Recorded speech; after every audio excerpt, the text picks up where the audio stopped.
What's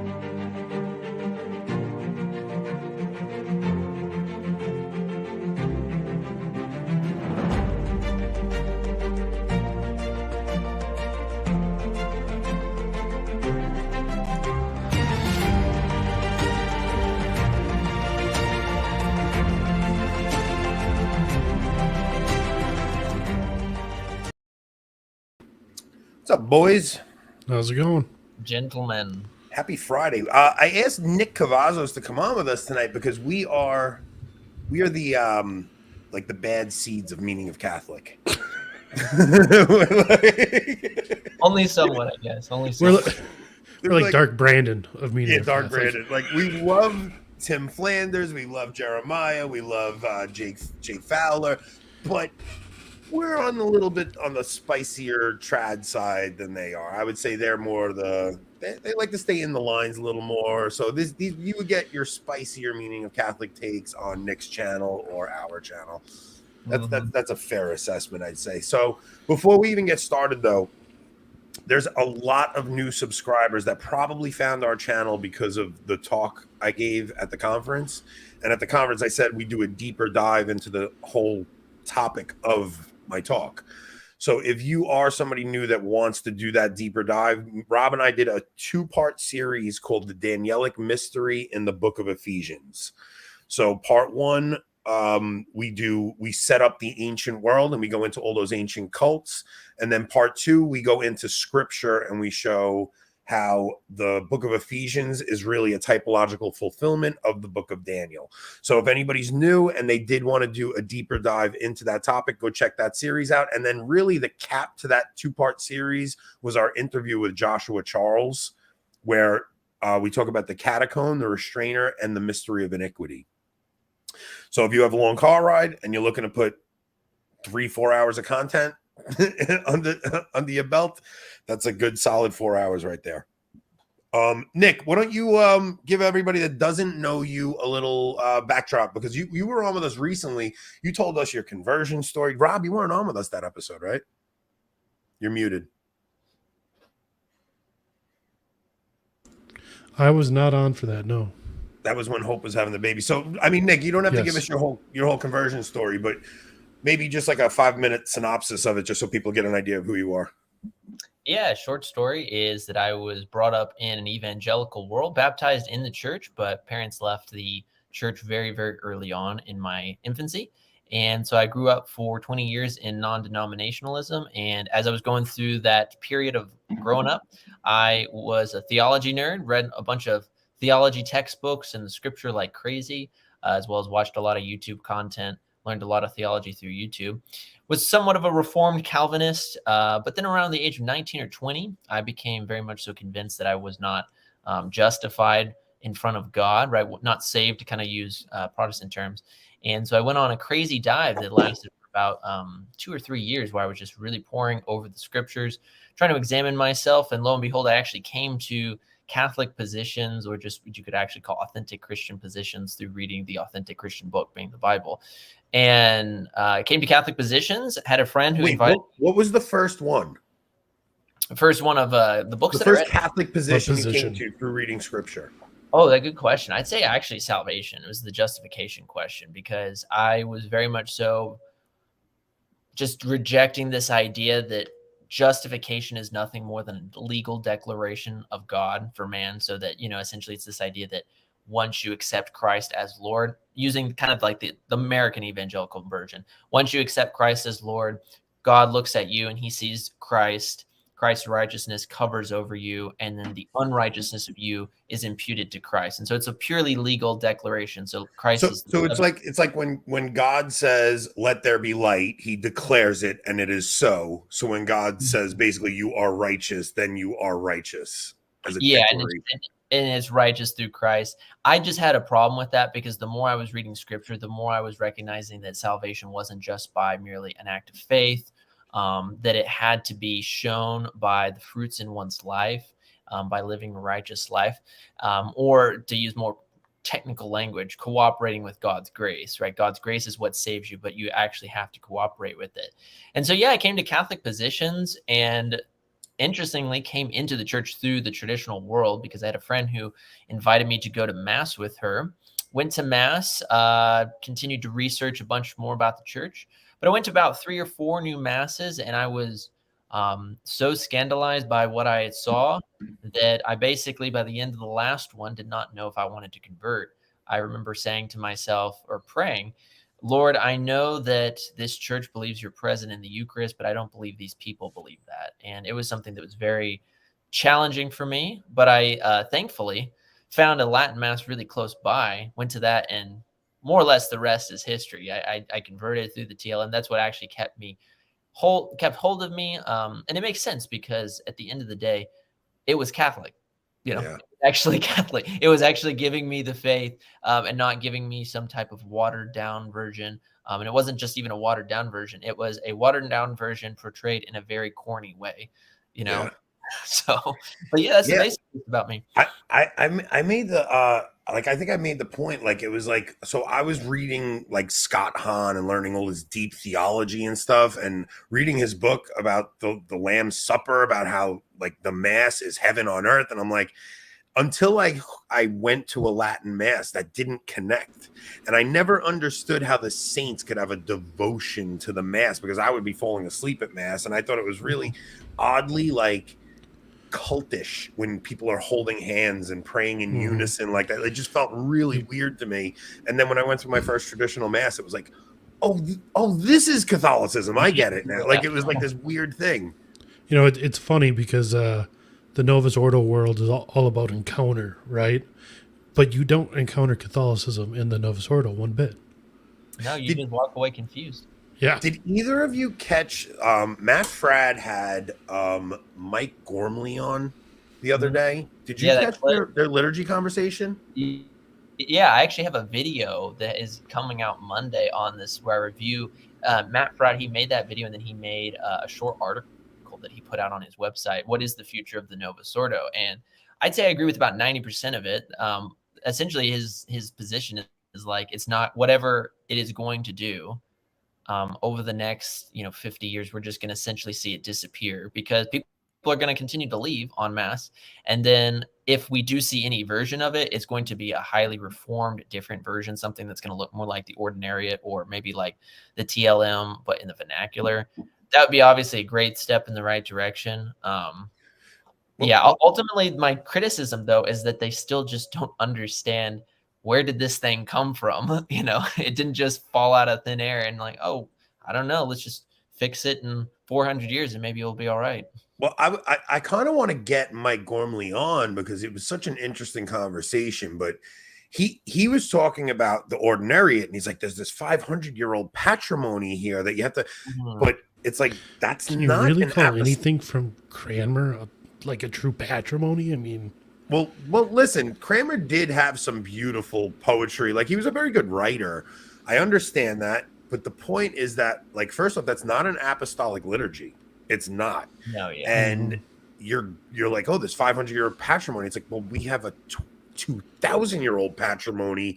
So I think he kind of gets a bad feeling from the traditionalists, right? There is a segment of traditionalists that, I mean, I catch them all the time on Twitter. They're annoying. Like they're like, like the way they talk about anybody that doesn't think exactly what they think. It's like they want to anathematize everybody. It's crazy. It's like, you guys got to chill out. Like, it's, if you want to bring people to the traditional Mass, like, you have to show them the beauty of it and show them the love that we have in these communities. You're not going to do it by calling them heretic. Like, you're just not going to, and condemning everybody. Yeah, no, exactly. It's just insane. Nick, what does Nick find most compelling about the traditional Mass? Was there something in the TLM that stood out that was overwhelming almost? That's a hard question. That's a good question, though. I think, honestly, if I had to pinpoint it off the top of my head, it was so otherworldly, Wait. Donna's being sarcastic, everybody. Because that is a comment we have seen on Twitter. Yes, it is. So, all right. So I'm sorry, Nick. Go back. So, what did you find anything more like otherworldly about it that shocked you? Or it's so alien to like most people's experience. I mean, think of it this way. Put yourself in my shoes. I came from a world where worship was rock concert. It was a rock concert feel, dark. You dim down everything. You play highly emotional, repetitive music. It's all with just smoke and lighting, and it's trying to whip up some type of feeling inside of you to get some type of reaction, typically really to donate. That's really the reason behind a lot of it. They want their tithes. Yeah, it's like, yeah, we expect, like, I'm going to pass around the basket, and then I'm just going to believe with faith that it's going to turn into a massive trash can because it's so full of, your offerings and stuff like that. But the Latin Mass was just so otherworldly. I assume that it's like what it's like encountering Eastern liturgies for the first time. It's just something that's so different than a person's lived experience. And so I think that that's what it was. It was just so alien to what I had gone through. And because again, it's like the Novus Ordo, while sure, yes, different than the rock concert. Well, not always.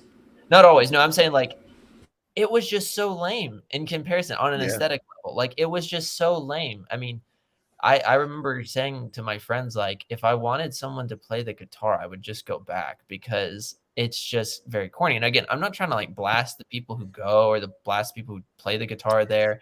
But it's just like, you got to admit that if it's just purely on aesthetics, right, without the theology attached, but just purely aesthetics, the Novus Ordo is going to be right down there with, the Methodist service, with just a bunch of like really old, antiquated mainline Protestant denomination feels. In college, I was dating a girl, a Methodist, and I was more or less away from the faith, still believed in all the doctrines, just was in college and living like everyone else. But she would, every once in a while I would go to Mass and she would come with me. And then there was one or two times where for a family thing, I went to a Methodist service and realized how similar it was. And of course, I made the mistake of explaining to her that it was similar because the Methodist service was modeled after, the Catholic Mass, not realizing that in all actuality it was the exact opposite. All the way around. That the Novus Ordo was modeled after Methodist and Lutheran and other Protestant services. Mm-hmm. Yeah, 100%. It's so funny because I actually, when I was in like the heart of my conversion, like when I first started understand. So like when I first married my wife is Lutheran, I'm Catholic. I knew that the Catholic Church had the Blessed Sacrament and that Jesus was really present in the Eucharist. But I'm reading Scott Hahn and I'm going deeper and I'm not receiving at my wife's Lutheran church when we go there. I'm not like, now I won't even go. But like at this time, but I'm emailing with the pastor and like talking to the pastor. And I'm like, part of the reason I can still go to church at your parish is because you've kept so much of the Catholic liturgy and all this. It's like, wait a minute, I don't know. I think about how naive I was back then. It's so funny. I was debating the Protestant pastor like early on in my conversion. I had some really good conversations with him though, because at my sister-in-law's wedding, I sat at his table and like he was like, "You're the first Catholic I've ever met that knows anything about theology." Like it was pretty funny. But yeah, so it's like, but I had something similar where it was like, it really did like something so transcendent about the traditional liturgy. That's like, I mean, listen, people have had these conversations a million times on the internet, right? It's like, really, I just think that you're never going to bring people to that beauty by telling people, if you go to the Novus Ordo, you're in the Vatican II sect and all these. It's just so ridiculous. It's like, I don't know, man. I do think. Oh, sorry, go ahead, Nick. Oh no, you're right. I'm just like, what is so surprising to me is, again, like my dad, right, grew up Catholic, like just he was born in 1965, right? So his like earliest memories are going to the altar rail and things like that. But his family went from grandfather discerning Trappist monks in like the 1930s, like discerning with them, to all 10 children don't even have confirmation, like horrible 60s, 70s, 80s catechesis. So crazy. So that by the time that like he's like, I remember as a kid, right, he's quote rebaptized. He's learning all the Bible stories for the first time at this Protestant church. He's like, yeah, I didn't learn any. He wasn't like indignant about his upbringing, but he was just being honest. He was just like, yeah, I didn't learn anything. I did not, I never even heard of like the story of Moses. I didn't even know about David and Goliath. I didn't even know about all these things. The and then this was so bad. Yeah, and it's like he went to mass every Sunday. You know, it wasn't like he was just skipping out or whatever. He went, he had me baptized. But then this is the thing. He becomes, you know, on fire at the non-denominational church, like where he's actually going. My dad has gone, I think some like 15 times overseas now to do foreign missions, right? Like he's Your on fire. dad? Yeah, my dad, and my mom. So it's like that's their world. But then it's like, you know, and so their practical experience of Catholicism is just kind of like, yeah, these watered down liturgies. But then I take them to the Latin Mass, and for the first time, they're asking questions about So Catholicism. yes, all right. So wait, last time you came on with me, we got into this a little bit, and it was like your mom actually said to you, next time you go to adoration, pray for me, right? Like something along those lines. Maybe I might be off a little bit, but it was something along those lines, She wants right? to go. She wants to go to adoration, and because she's never even like. What's so interesting is that I've been showing them scripture. I've been showing them the fathers, and they've come to the belief that there is such a thing as real presence communion, which again, for us Catholics, we take it for granted, but you have to understand for non-denominational Protestants, it's a symbol, it's a cracker, it's some grape juice, right? It's not even wine, it's actual grape juice in Dixie cups. Like that's what it is. And so to actually transfer from I'm drinking juice out of a Dixie cup to this is God is a massive jump.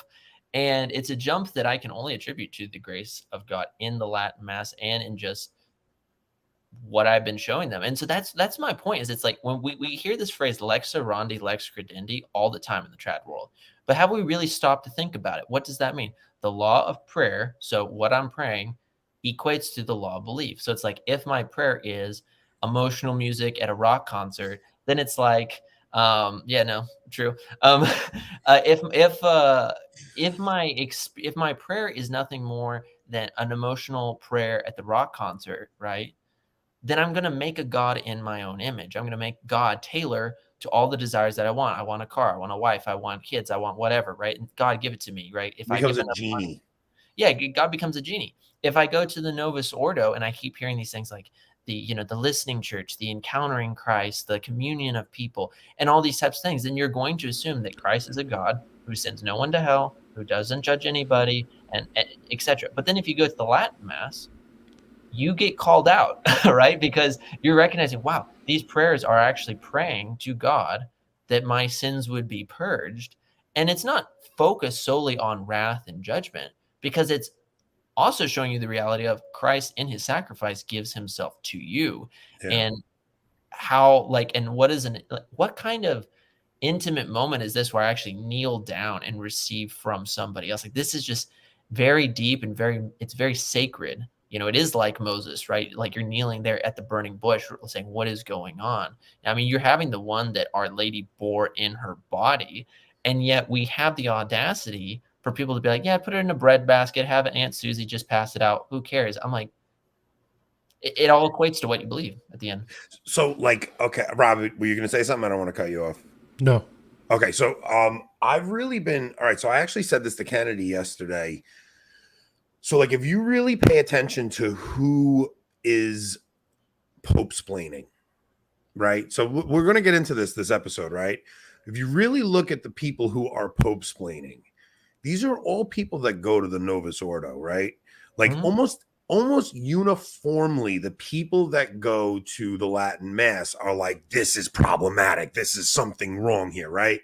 Now, there are plenty of people that go to the Novus Ordo that think there's something wrong here. So I'm talking to those people right now. Like, if you go to the Novus Ordo and you feel that way, what I'm going to say is that lex orandi, lex credendi, the Novus Ordo conditions you to lose your zeal and fervor for the faith. It just does. Like I remember when the mandate came down, like if I wasn't going to the traditional mass, I don't think I would have had the fervor to put my foot down and be willing to walk away from my job over it. Like I would have been used to being conditioned to making exceptions. So I don't judge anyone that goes to a Novus Ordo. That's not at all what I'm saying here. It is a valid mass. What I'm saying is if you do love, the best part about being a trad is worshiping Mary, 100%. Absolutely. Kennedy, remember that's so funny. He's in here. I just said that. Good video, by the way, that he made yesterday on the subject. It was a good video. It was a very good video Mhm. because I don't like when Catholics are so like, we don't worship Mary. We don't, like, you're crazy. We do. Like, not as worship to God, like Yeah, not sacrifice. Latulia, but hyperdulia. Mhm. But you don't even have to get into that distinction. Like, it's just, Mhm. dude, like of course we like, you don't she's not a deity, but she's the queen of heaven. You Mhm. think you're not going to drop to your knees in heaven and worship her? Yes, you are, not as a deity, but as the queen of heaven. Yeah, you'd be surprised. I'm sure that there are literally some people. I mean, it's like this. If we're not willing to drop on our knees right now to receive God Almighty, there's going to be people who are still going to complain that they have to drop on their knees to give reverence to Mary. I'll tell you, man, I say one of the things I say to people all the time is, because a lot of people have this idea that like everybody goes to heaven, right? Like it's just like this kind of like, oh, God wouldn't send everybody to hell, right? So one of the things I try to say to people is, if you want nothing to do with God in this life, you won't want anything to do with him in the next. Mhm. Like, just think about that. Like, if you don't want to go to church and you don't want to talk about God now, what makes you think the next life you're going to want anything to do with him? Like, you're just not going to. Mhm. You won't. And it's like, what our life is in this world is everything competing for your attention. Everything's just trying to grab your attention and pull your attention away. Now, your role is to keep your attention focused on God, because anything that pulls your attention away from God is an idol in your life. And when you die, any of those idols that took the place of God, you will chase those for all eternity.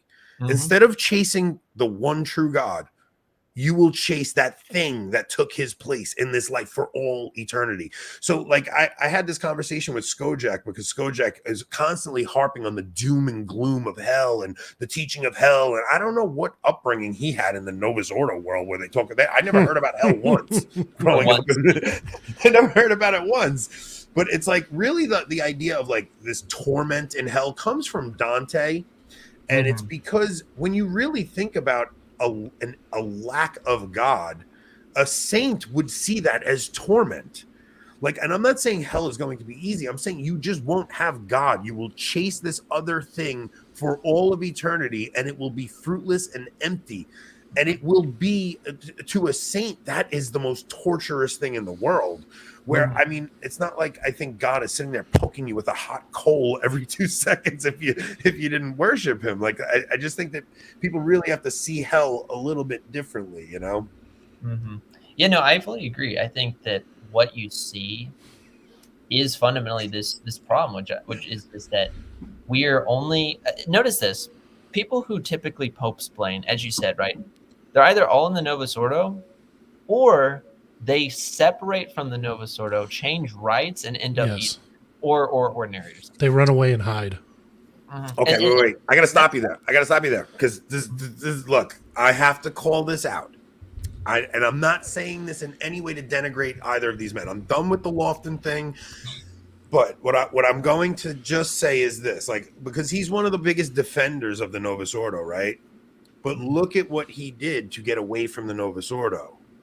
Like, he went and changed rites officially. The bishop said no. He had to go back and forth and argue with the bishop and get all these things done to get away from the Novus Ordo, because he didn't want to be part of the Novus Ordo. Like that's not an easy task. That's a headache. That's a pain And there's in the no butt. Eastern church near him, so he was going to the Eastern Orthodox Divine Liturgy, because that's acceptable. As once you're officially an Eastern Orthodox, or once you're officially an Eastern Rite Catholic, you can attend an Eastern Orthodox Divine Liturgy if there's no Eastern liturgy near you. So it was like this loophole he found. But this is a guy who grew up in the Latin Rite.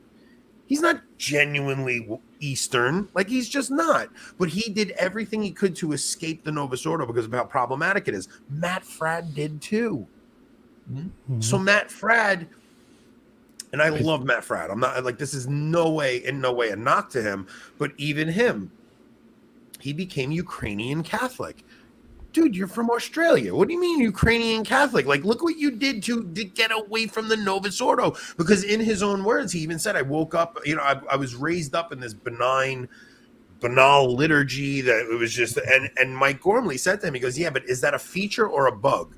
Right? Like, is that like, so even the people that I think talk about the Reverent Novus Ordo, I think they think it's a Reverent Novus Ordo, but I don't think it really is. It's a Like, way. I think people are so desensitized to what a proper liturgy is that they think because there might not be any altar girls, or because the priest allows you to receive on the tongue and kneeling, that's a Reverent Novus Ordo. That's not a Reverent Novus Ordo. A Reverent Novus Ordo would be like you see as St. John Cantius, where it's ad orientem and there's Latin chant throughout the entire thing. And I think that is such a unicorn rarity that I don't think anybody gets that. There was an interview I remember, like maybe a year ago, between Brian Holdsworth. Yeah, no, I fully agree. 100%, Kennedy.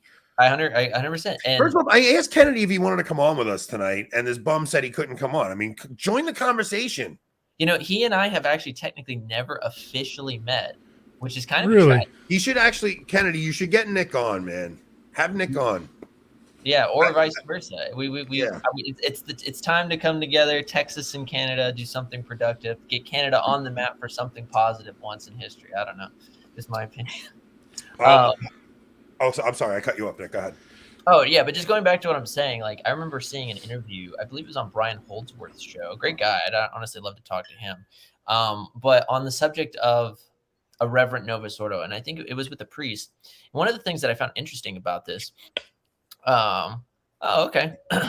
I'll send you the link, Kennedy. If you want to pop on, I'll send it to you. Yeah, that'd be fun. I remember him saying, getting asked the question by Brian Holdsworth. He was asked, is there a place in the world where you can send priests to go to get trained for a, quote, Reverent Novus Ordo? And this is what the priest was kind of like, trying to justify the idea of a Reverent Novus Ordo and stuff.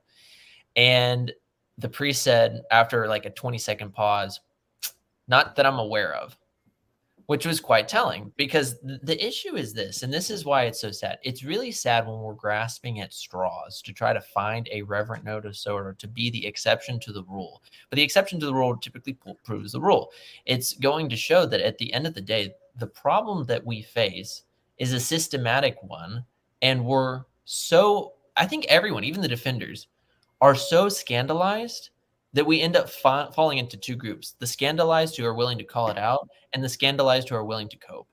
And that's just really where we're at, because it's like, yeah, I was in that group. I was in that latter group, right? I was scandalized, but I was still willing to go because I didn't know any better. I had no other options. Mm-hmm. So it's like, but I really think like, for all the the meanness and first of all, online traditional Catholicism is very different from on the ground Catholicism. It just is. Oh, yeah. I mean, I've never met more beautiful people than I have at my parish. It's just, and I've met at least as many mean online Novus Ordo people as I have. Kennedy can't come on. People too. Kennedy only had 5 minutes to pop in the chat. He has to put his kids to bed, and he has a priest coming over. So I sent him the link, but he can't make it. We will meet one day. Yeah, we'll do a show. Listen, I mean, I think, first of all, Nick, you're one of my favorite people to talk to. Can I please smoke a cigarette on the street? My wife will murder me if I smoked in the house. Yeah, I gotta have a can't cigar smoke in in there. here. Cigars, pipe. pipes, yes. I Cigarettes. smoke my pipe in the house, not a cigarette. Maybe we'll do that one night. Yeah, we'll figure it out. Nick, I love having you on because you, first of all, you're one of the, even like when I told you, like, lay out a 5-minute succinct story of your, like, you have such a way of like giving, like, I'm all over the place when I talk. I can't even complete a sentence. So like, I'm all over, where I've never seen anybody as disciplined, where even when you do like those Meaning of Catholic segments and stuff, like, you really know how to present something in such a perfect way that it makes it understandable and everything. So Rob and I actually suggested to Father Lovell that you come on the conference with us next year. I want you to give a talk at that conference next year. Yeah, that'd be awesome. I don't know if it's mainly just because I'm a Thomist, or if it was, I did take a public speaking course in junior high in this homeschooling co-op. So I don't know if it's that, but yeah, no, I appreciate it. It's definitely, I enjoy speaking and helping people. So. we got to address this. So the reform of the reform is dead. If you present the directives of Summorum Pontificum to a conservative priest, you will just get blinks, hemming, and hawing. So what's so weird is, like, Joe, when I tell you I was a reform of the reform guy, like I was a hermeneutic of continuity guy, like I really loved Benedict. Like I had a deep love for him. Like when he got elected, I was so ecstatic, and I guess a lot of it had to do with like the influence of the guys I was listening to. I was listening to a lot of Lighthouse Catholic media stuff, and it was like to see that whole thing fall apart was like earth shattering for me when Francis comes in. Like I just couldn't make sense of it. Like, wait a minute, this is not what my understanding of a pope is, and all this. And we go from all the way from there to where we are today, where I like that. So that right after Amoris Laetitia, I leave the faith for a while because I just, like, my brain couldn't compute. Like, it just didn't make sense. The faith I had learned and the faith I was seeing, just like you couldn't make sense of the Novus Ordo with Catholicism. I was like, wait, I was told the Pope is infallible and we had nothing to worry as long, you know, I even was watching like Catholic Stuff You Should Know, and they were giving examples of popes who had died before they preached heresy. Like God actually struck them dead before they would preach heresy. And then we get Amoris Laetitia, and it just broke me. So now we're at a point now where we're seeing what Francis is doing. And who are the four cardinals who are the four announcements that Diane Montagna announced today, Rob? Supich, whatever his name is. McElroy, Martin, Gregory was one. Gregory. There was a couple other ones too. Austin Ivory has been invited. So is Bishop Barron. So is Cardinal Dolan. But I don't know if they were invited or if the USCCB put them on. Still waiting for Bishop Fillet's invite, but I don't know if I'll get that. So, like, what do we make of this synod that's coming up? What do you think is going? All right. So we know the gates of hell will not prevail, right? Like, we know that we have the promise of Christ, but we also know that we have men in the hierarchy who are trying to actively, like, I'm not going to pretend Francis is naive. I'm not going to pretend Francis is imprudent. Francis knows what he's doing. He's inviting men to participate in this synod that he knows have views that are heterodox and contrary to the Catholic faith. He's doing it intentionally, and he's doing it to make a mess, in his own words. So what happens from something like this? It's a great question. I have kind of like two answers. One's like the principled answer, and one's the kind of just on-the-spot emotional answer. So I'll give the principled one because it's superior. So principally, it's the Synod is nothing more than just the absolute ultimate culmination of literally every single thing that Pope St. Pius X warned about in his Pascendi. In the synthesis of. When you go and you just read, you guys want to actually, I didn't think about this. Let me give you, if you guys want, 10, I think it's 10 bullet points from Pascendi. This is why I love Nick. You can share the screen if you want. Like, this is literally why I love Nick. Because I'll cut this into a segment, Nick. Fire away. Sure. So I can't put this on the screen, but I can send you the link, Rob, if you want. Yeah, go for it. Maybe you can, whenever we're done, put it up or something. It's just, I have it here on my phone, just very briefly. But this all comes from, if people want to check this out, this all. So wait, are these your 10 points or are there somebody else's? This is Pope St. Pius X. Oh, okay. The syllabus of errors. This comes from paragraph 38 of his encyclical Pascendi, right? Paragraph 38. Now, this is just the bullet points of all the things that he warns about in this specific warning. Now, tell me if any of these things sound familiar. The modernist agenda of reform will do these. 1, replace scholastic philosophy with modern philosophy, especially in the seminaries. You see the gutting of Aquinas, the governing of scholasticism, etc. 2, reform theology according to modern thought. 3, rewrite history to portray modernization as both necessary and inevitable, right? Number 4, reframe dogma as being historically contingent and subject to evolution. 5, limit catechesis to teachings that are readily understood and accepted by the laity. 6, reduce external devotions. 7, weaken the ability of the church to impose discipline.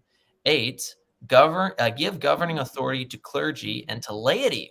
And to 9, decentralize the power of ecclesiastical government.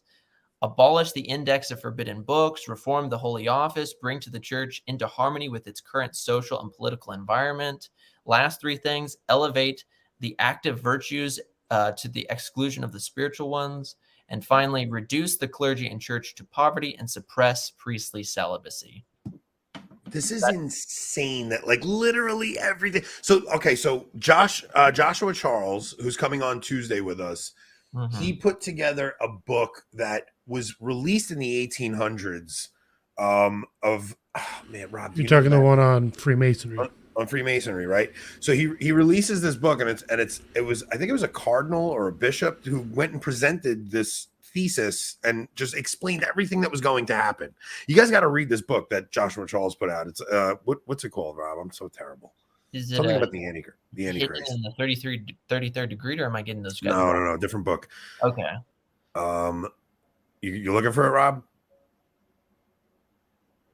I think it's called The Present War of the Antichrist, maybe. Okay, so look, this is a series of lectures that this bishop or cardinal goes and gives, and it's I think it's The War of the Antichrist with the Church and Christian Civilization. It's by Monsignor George Dillon, edited by Joshua Charles.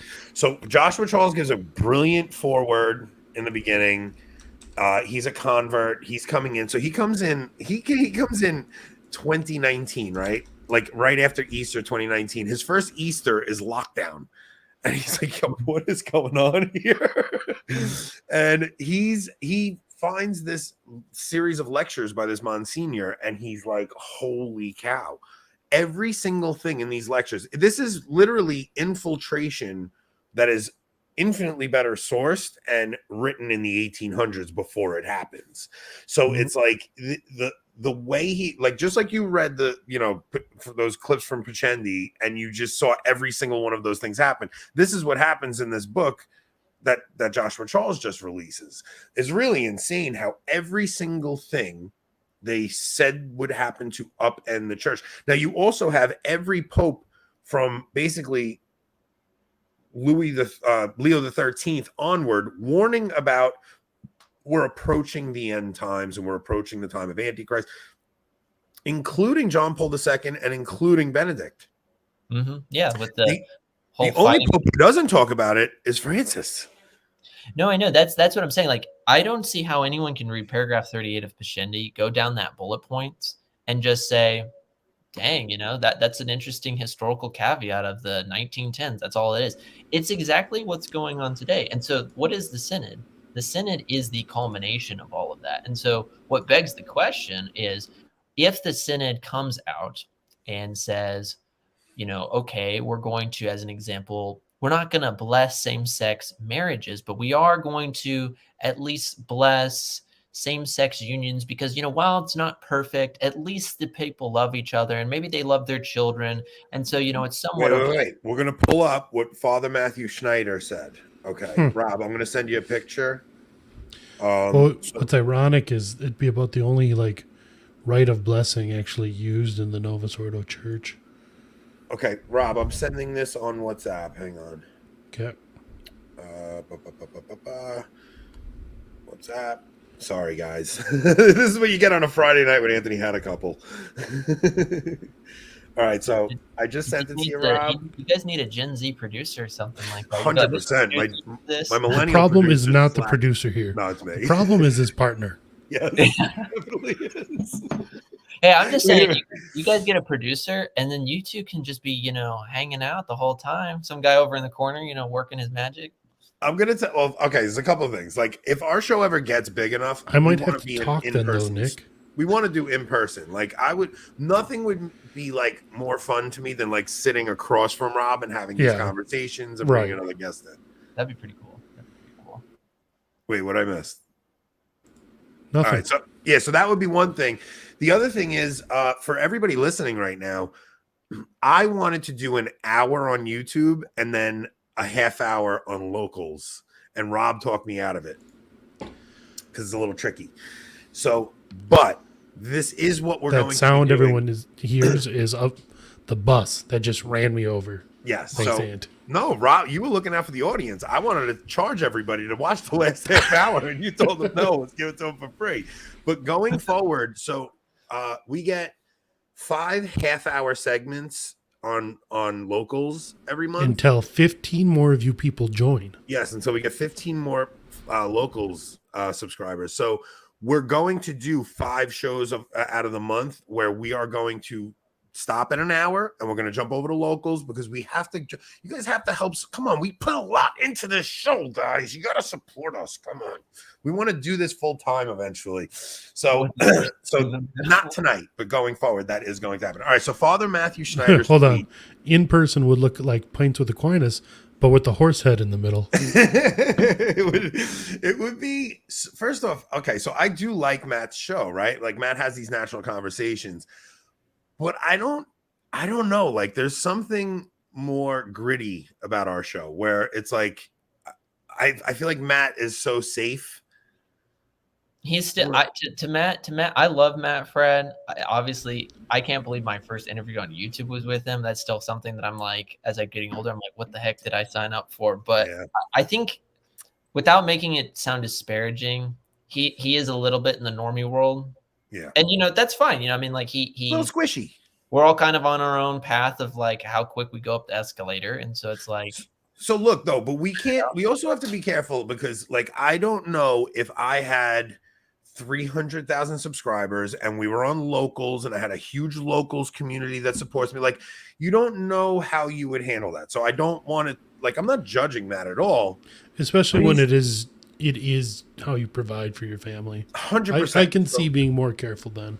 Yeah. So it's like, like personally, I think he's a little squishy on things, but I also think he's just trying to not cross any boundaries, right? Like he's being very he's being very careful to not cross any lines, and he's like, look, I want to make sure that everybody can enjoy my show, and I don't want to come off as a rad trad, and I don't want to come off as a fanatic in any way. So he's playing it a little safe, where I think our show's a lot more gritty, and we're going to and I think there's plenty of an audience for what we do, and that we don't have to worry about staying so safe, because I think a lot of people feel look, I really think the three of us are really the mainstream.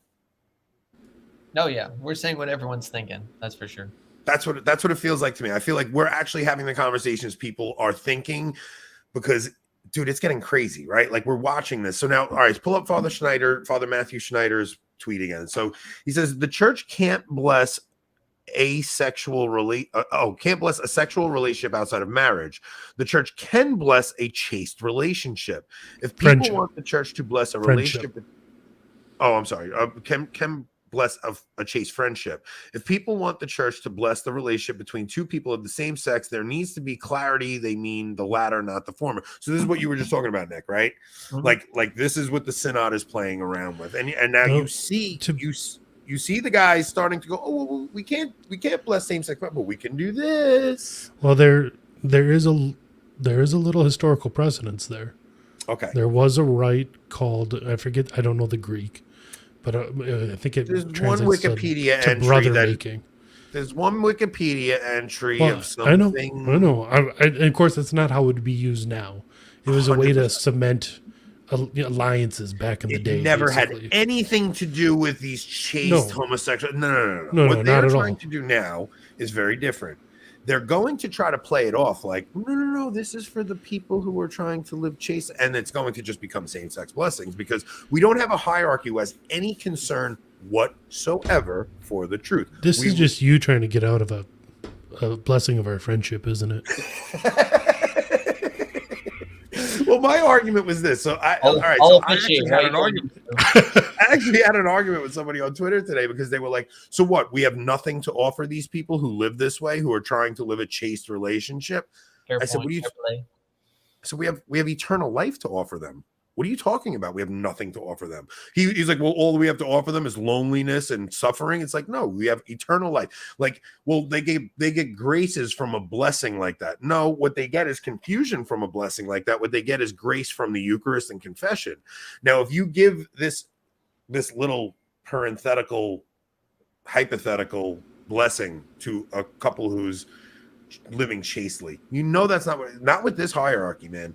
You have a hierarchy who has dethroned Christ the King, right? Nick, what were we talking about in the green room before that you actually? So I brought this point up, which is this: if no one has read this book, you guys need to read this book. So it's called "They Have Uncrowned Him" by Archbishop Lefebvre.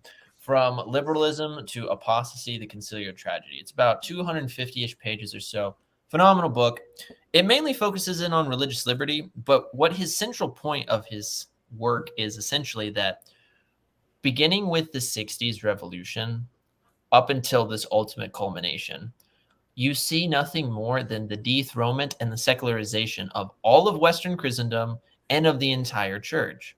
And it all fundamentally, whether it's these issues when it comes to homosexuality, abortion, these ambiguities, the mass issue, it all comes back down to this one pivotal point, which is Christ king or is he not?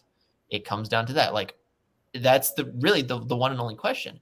And when we ask ourselves that question and we answer in affirmative, Christ is king, then we will conform our lives to what he says. It's like what he says in our Lord in Luke chapter 6, verse 46, which he says, like, how can you call me Lord, Lord, if you do not do the things that I say, right? That's just ultimately clear. Yeah. That's like I said in the green room, I said, the fact that we're even having to ask these questions and debate these issues, for 1 second, just even bringing these things up goes to show me the lack of love toward the person of Jesus. Because it's like this: if we know that Christ has taught that homosexuality is something that is intrinsically sinful, yes, also great book, is intrinsically sinful, that these issues are intrinsically sinful, etc., then essentially, if we bring them up, it's like a person who is married and is starting to ask, hypothetically, if I was to cheat on my wife, could I maybe say, well, there was some, it was imperfect, but there was kind of a justification for it in this situational context. Could I situationally watch adult entertainment? I know it's not the ideal, but is it okay? If you start asking that and you're in a marriage, I need to ask you the question, do you love your wife? Do you love your husband if you're a woman, right? That's the question you need to ask.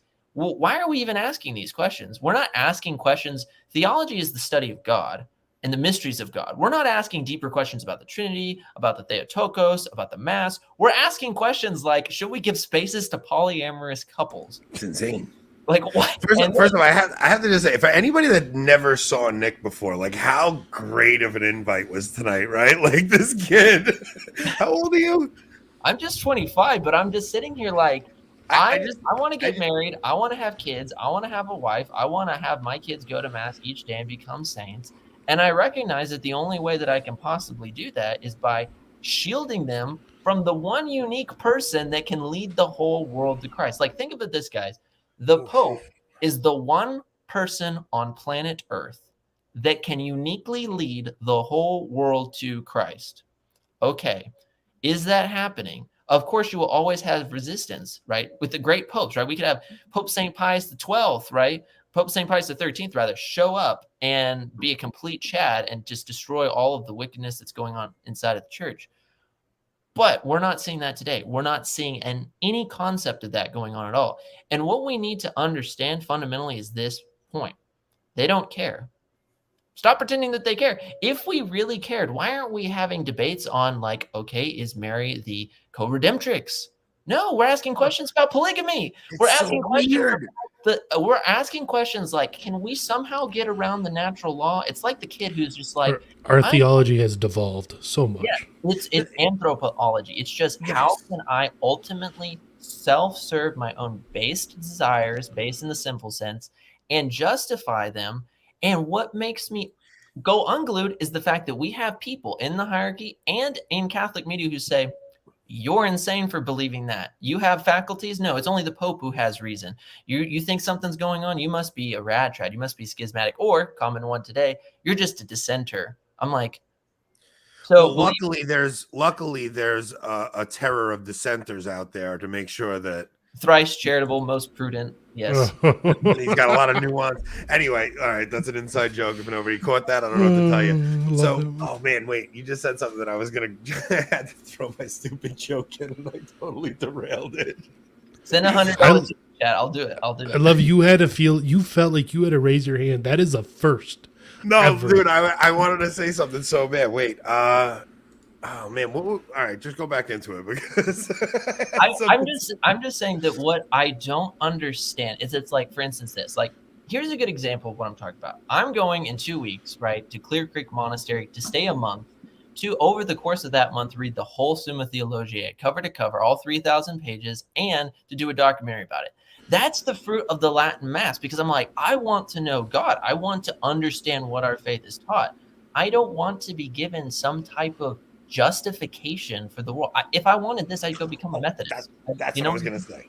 Okay. So, like, talk about Phariseeism, right? Like, what are they doing right now? They are looking for loopholes to get around the letter of the law, right? So, if you look to what Christ actually condemns in the Pharisees, he says, all right. So what he's condemning is, he says, you give away, you avoid stuff like judgment, love, mercy, these utter things of the law, but you're focused in on tithing your spice cabinet, your mint, and your coriander. So what he was talking about, okay, so there was, I forgot what it's actually, I actually was just talking about to Father Dave Nix about this. So they had a rule where obviously the commandment says, honor thy mother and father, right? Mm-hmm. So when a man's parents were getting older, so that he could get around paying for his parents, he would give his money to the temple as a donation and then withdraw it from the temple. So he was able to get around the rule or the law, the commandment to honor thy mother and father.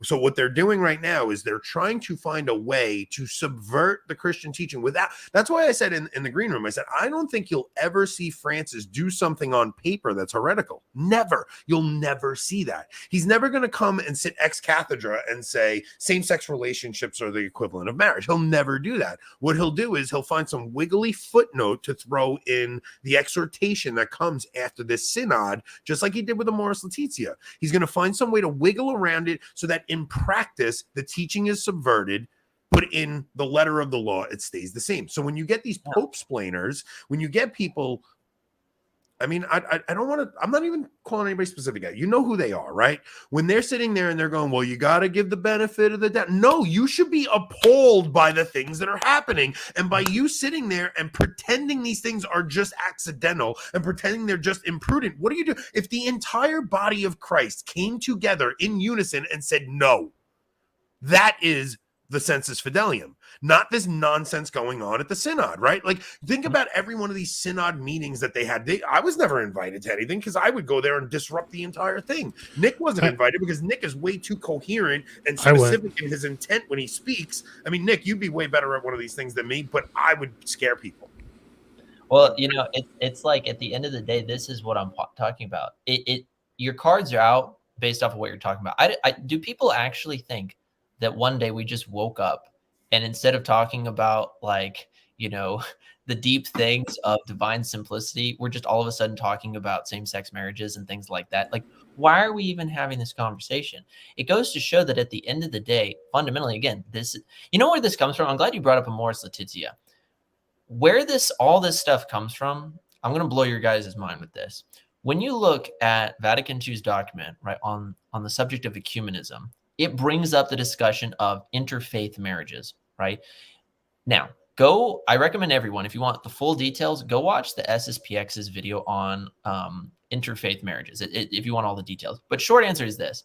When you look at the 1917 Code of Canon Law and all of the things, it literally used the language of parish priest, you need to put the terror of God into your parishioners to not do this. Like, that's how, so there was some very small minor exceptions, but they were like in legit emergency cases. It was, for the most part, terrorize these people into recognizing, don't fall into this. Well, at Vatican II, you found that they said, well, you know, while it's not ideal, it is something that actually does show a lot of beautiful reality, because you are seeing two people from different backgrounds come together. They love their child. That same justification, right, in those paragraphs of Vatican II's document on ecumenism are in the same justification place in Amoris Laetitia. That became the seed that eventually became Amoris Laetitia, where it was like, well, it's not ideal that, these people are divorced and civilly remarried, but, they do love each other and they have raised these kids. It's not the ideal, but, it's okay. This is going to be the same justification for same-sex. That they're stretching over into the same-sex union thing, right? Like, so they're saying like, okay, well, yeah, it's not the ideal, but there are good fruits that come from it. So now when you see a same-sex relationship, when they want to get married, at least they're not going and banging 9 different people, guys. Yeah, like that's literally what they're saying. Yeah, like, they're not having orgies. This is a good thing. Yeah, you're like, at least it's not bestiality, and that's the point. Like, we've actually that's next. Like, we've gotten to this ridiculous point. How is this Catholicism at this point? And then people will sit there and go, Calvin Robinson, why aren't you becoming Catholic? And I'm like, it's a sad day when we have to invite on Anglican prelates as the base priest, quote unquote. Okay, so when we can't even get our so here's what's funny. Like, all right, so Calvin Robinson follows me on Twitter now, right? And I'm like, the temptation to, because I've DM'd him too. Him and I have had DMs, and he actually fraternally corrected me on something. And I'll tell you right now, I took the Lofton video down because of Calvin Robinson. He's why I took the Lofton video down. So he fraternally corrected me, and I said, you know what? I don't want to be that guy who's so stubborn. I'm like, all right, fine. The thing is, though, you're 100% right. We're going to Anglican clergy at this point in time because our own clergy is so like, listen, okay, we're going to touch on Strickland too, right? So Strickland gets this apostolic visitation. I can't tell you how happy I am with this man. Rod, did you get the tweet I sent you? Yeah, so look in WhatsApp, and I sent you a Strickland tweet. Just pull up that Strickland tweet. First off, I told everybody, Strickland ain't going nowhere. He's not going anywhere because he's not some Puerto Rican bishop off in the middle of nowhere where all the other bishops hate him. So he writes, I've not seen this. This is hilarious. This is a straight up reaction from me. In a new interview with Info Vaticana, Archbishop Fernandez expresses an openness to same-sex blessings if they don't feed confusion over the meaning of marriage between a man and a woman. Fernandez, for anyone who doesn't know, is the new CDF head. The new CDF prefect or whatever he is. Archbishop Fernandez needs to read Genesis 19:15 through 29. The Lord God rained down sulfurous fire upon Sodom and Gomorrah, and Romans 1, pray that he returns to the Catholic faith. Dude. He is whether he wants that position or not, he's in the same position as the Archbishop. I mean, you know what's so interesting? These people, listen, when I say he's America's bishop, John Henry Weston coined that term, not me. Okay. John Henry Weston started calling him America's bishop. How is this man not America's bishop? What other bishop would stand up to the new CDF prefect and go, I hope he comes back to the Catholic? I mean, he sounds like a mobster. It sounds like something I would say.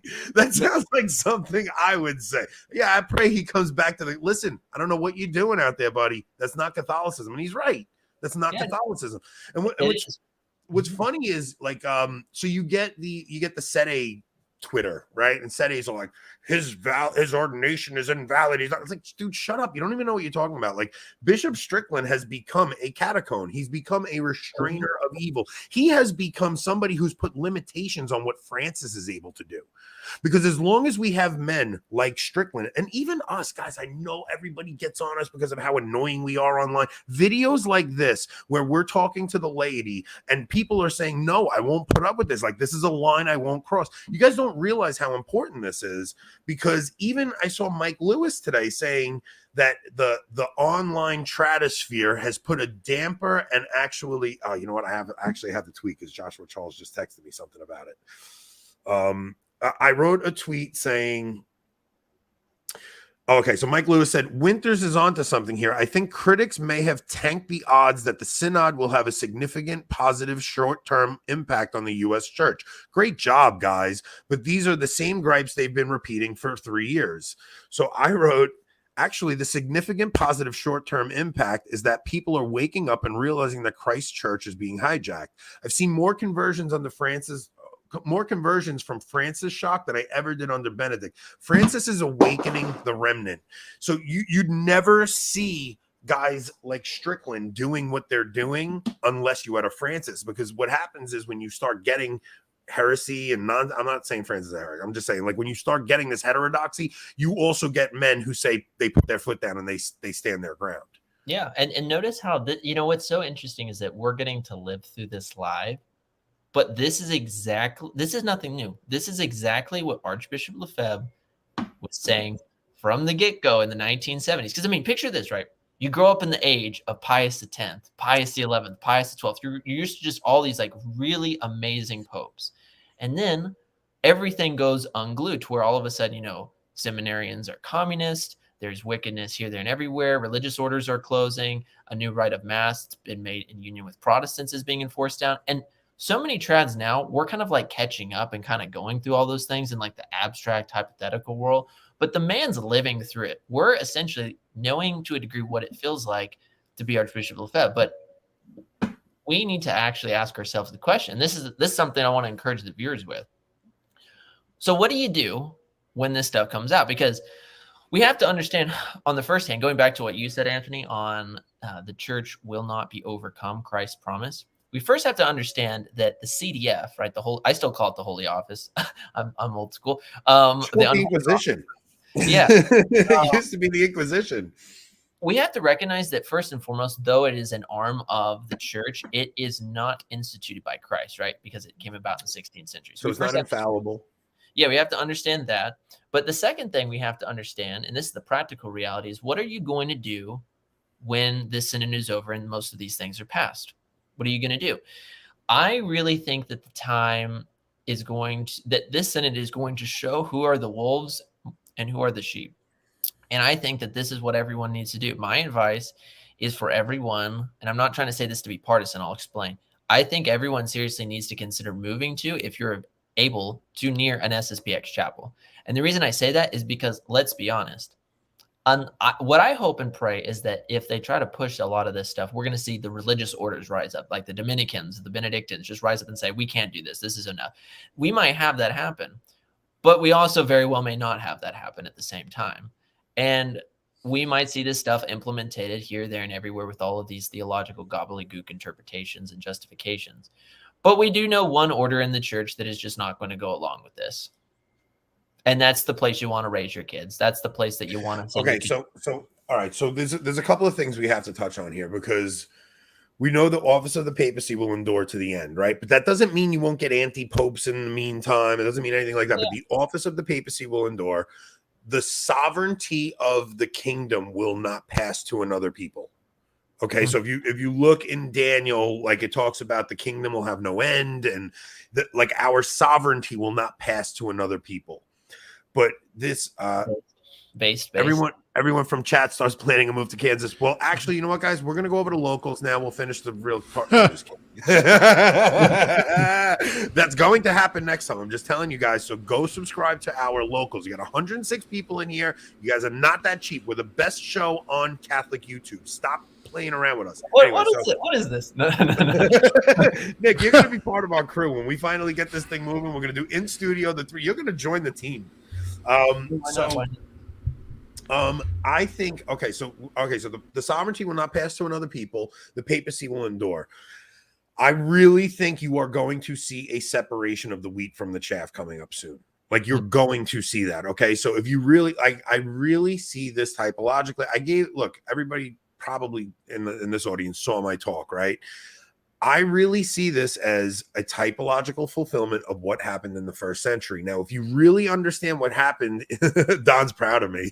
So if you really understand what happens in the first century, you're talking about the first Christians are Jews. They're worshiping in the temple, right? You have a schism. That's what happens. There's a schism, and the Christians break away from the hierarchy, the heretical hierarchy of that time. So I'm not saying we have to leave the hierarchy of our time. I'm saying there's going to be a tough decision that comes up. Now, it's not going to be easy to distinguish, because Jesus even says in Matthew 24 that even the elect will be fooled if possible, right? So this isn't going to be just so simple. So when I see people just going Pope's plane, no, you have to stay by France. Like, I really think that it's these people are being conditioned to accept compromise. Mm-hmm. They're being conditioned to accept compromise. It's like, oh, well, as long as we're with the Pope, it doesn't matter if we accept these same-sex blessings. Like, you're insane. There is a line. Compromise. There is a line that, and to me, that line is, if there's a rainbow flag on a church, that is a church of Satan. That is literally what that is at that point. So don't tell me that if there's a rainbow flag flying at the Vatican, that's still the Catholic Church. It's just not.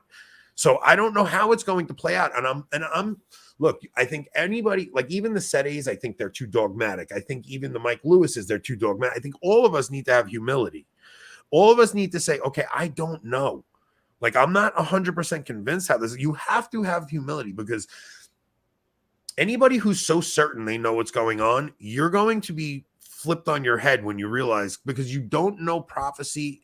You don't understand how prophecy works until it's fulfilled. Like, you just don't grasp it. It doesn't make sense. So we can see these foreshadows and these types, and we could get an idea of what it might look like, but it's going to be very tricky. And all of us need to have a very humble heart and just say, God, wherever you want to lead me, I will go. I don't care if it looks like I'm doing the wrong thing. If that's where you lead me, I will go there.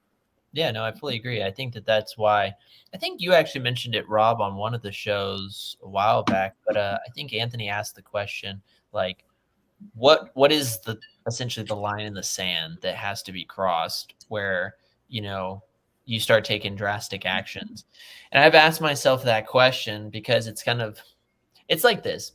I have the benefit of really studying a lot of old school Catholic theology, which in general sense is very ultramontane in the way that it formulates things, because it never ever predicted anything like nothing like this. Like, and that's why when people go back to 1930s manual, which I love, but then try to somehow like get that to line up with everything that's going on today, like, you're just out to lunch.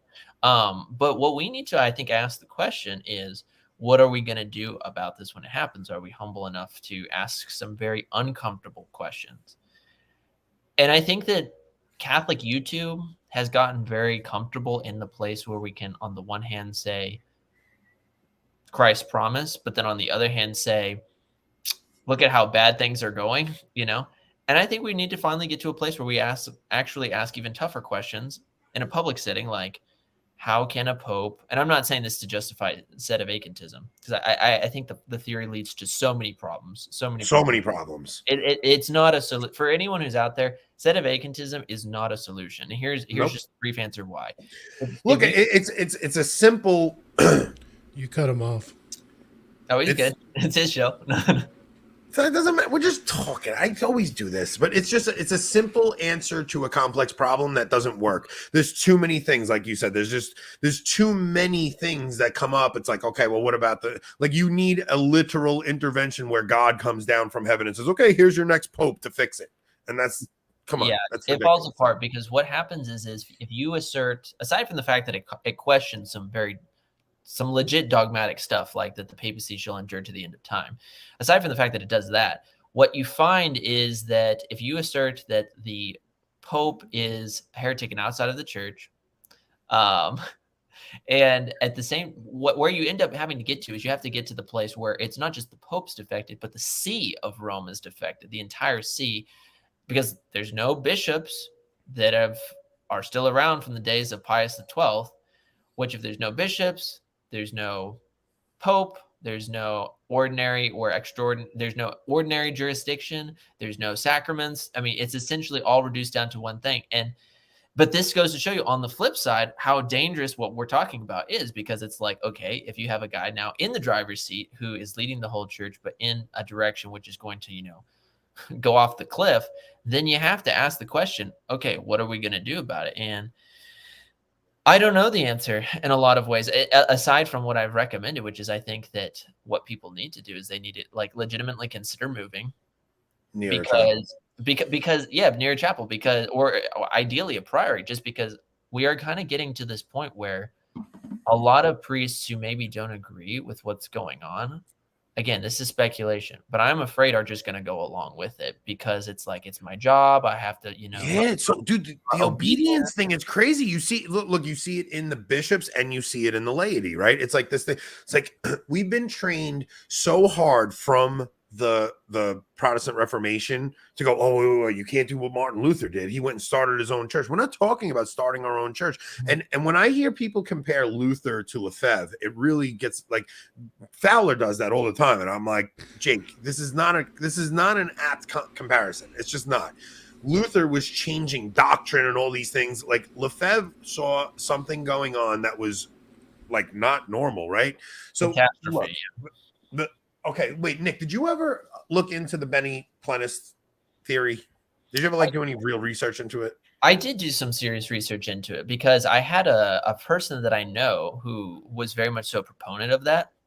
And he was throwing all of the essential classical arguments that you hear, because Benny Plenism, the thing is that the main hosts of that, Patrick Coffin and others, they all differentiate in certain ways. So I went and researched a lot of that, but the problem that I came up with Benny Plenism was twofold. One, it just seemed to me to be something that if Benedict has come out post and said, I abdicate, then it's just like, I'm not really going to be so hardcore on this letter of the law that this absolutely must be a thing. There has to be there are other theological principles you see, for instance, laid out in Bellarmine, which is like, if all the bishops of the world see this man as the Pope, then he is the Pope. But then the other problem I thought was this, and I don't know how spicy this opinion is, but for the people who are wanting Benedict to be the Pope, I honestly think that there is at least an argument to be made that that doesn't solve anything, but actually makes it worse, because it's kind of like this.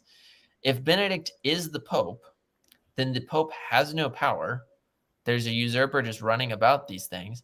And the fact is that at least when you compare him to Pius X and other preconciliar popes, for all the good that Benedict does, and I want to give him his credit, he is still fairly liberal in comparison to preconciliar popes, right? And the issue, and he does, he's not a Thomist, and that is a problem, right? Because once you start really getting out of the world of scholasticism, you start to get into some issues.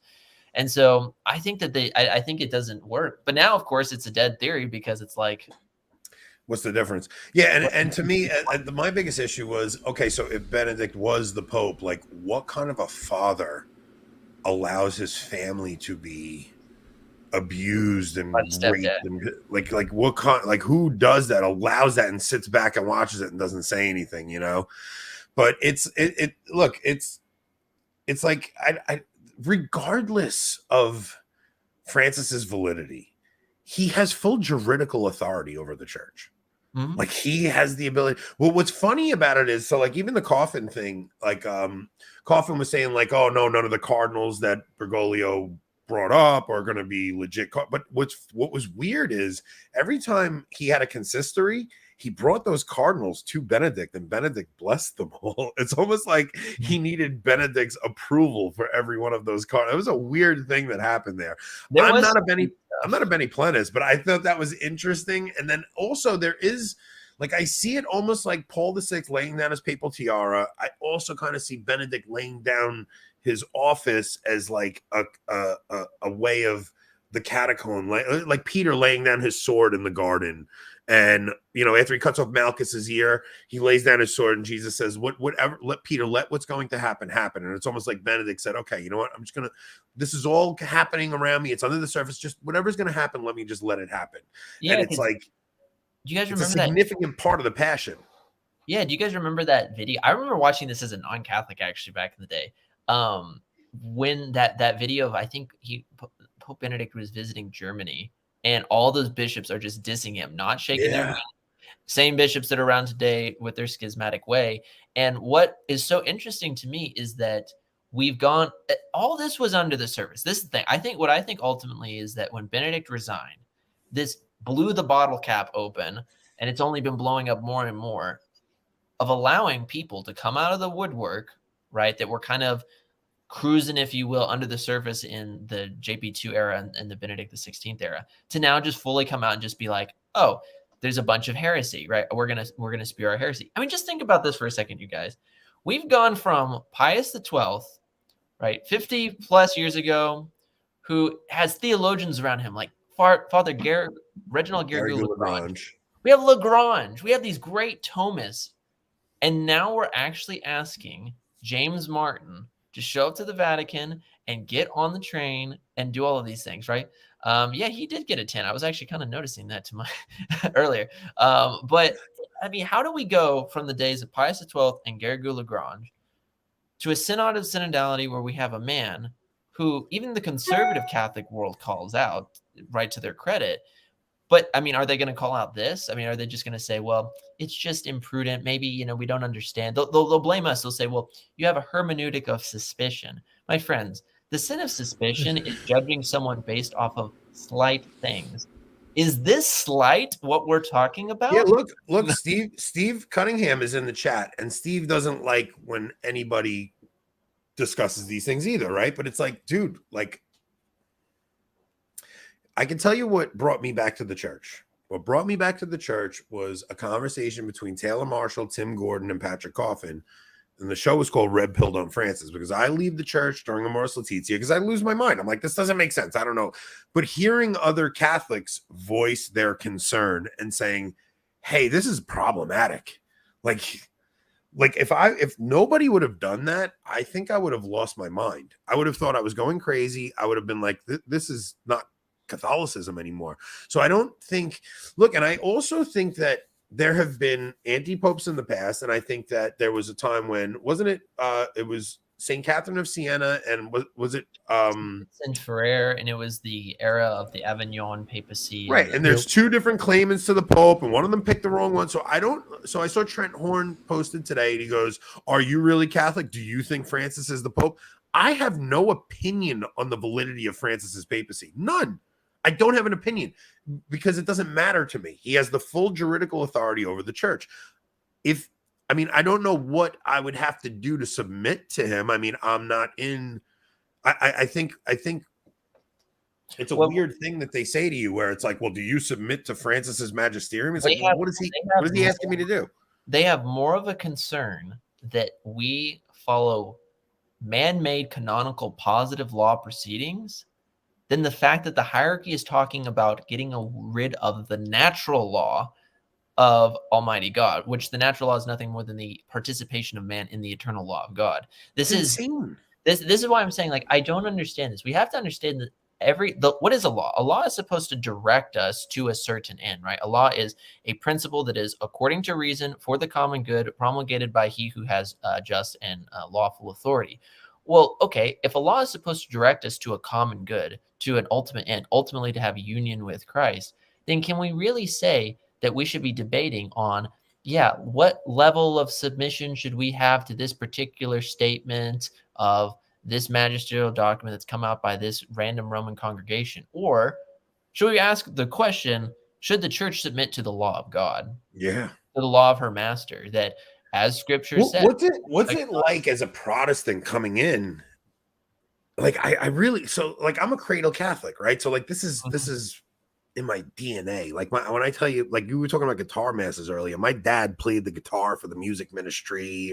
My mom was a Eucharistic minister. It's like, this was in my DNA growing up. So like, I know nothing but this, but to come in as a Protestant and see, like, this is the true faith because you read it in the fathers and you saw it all.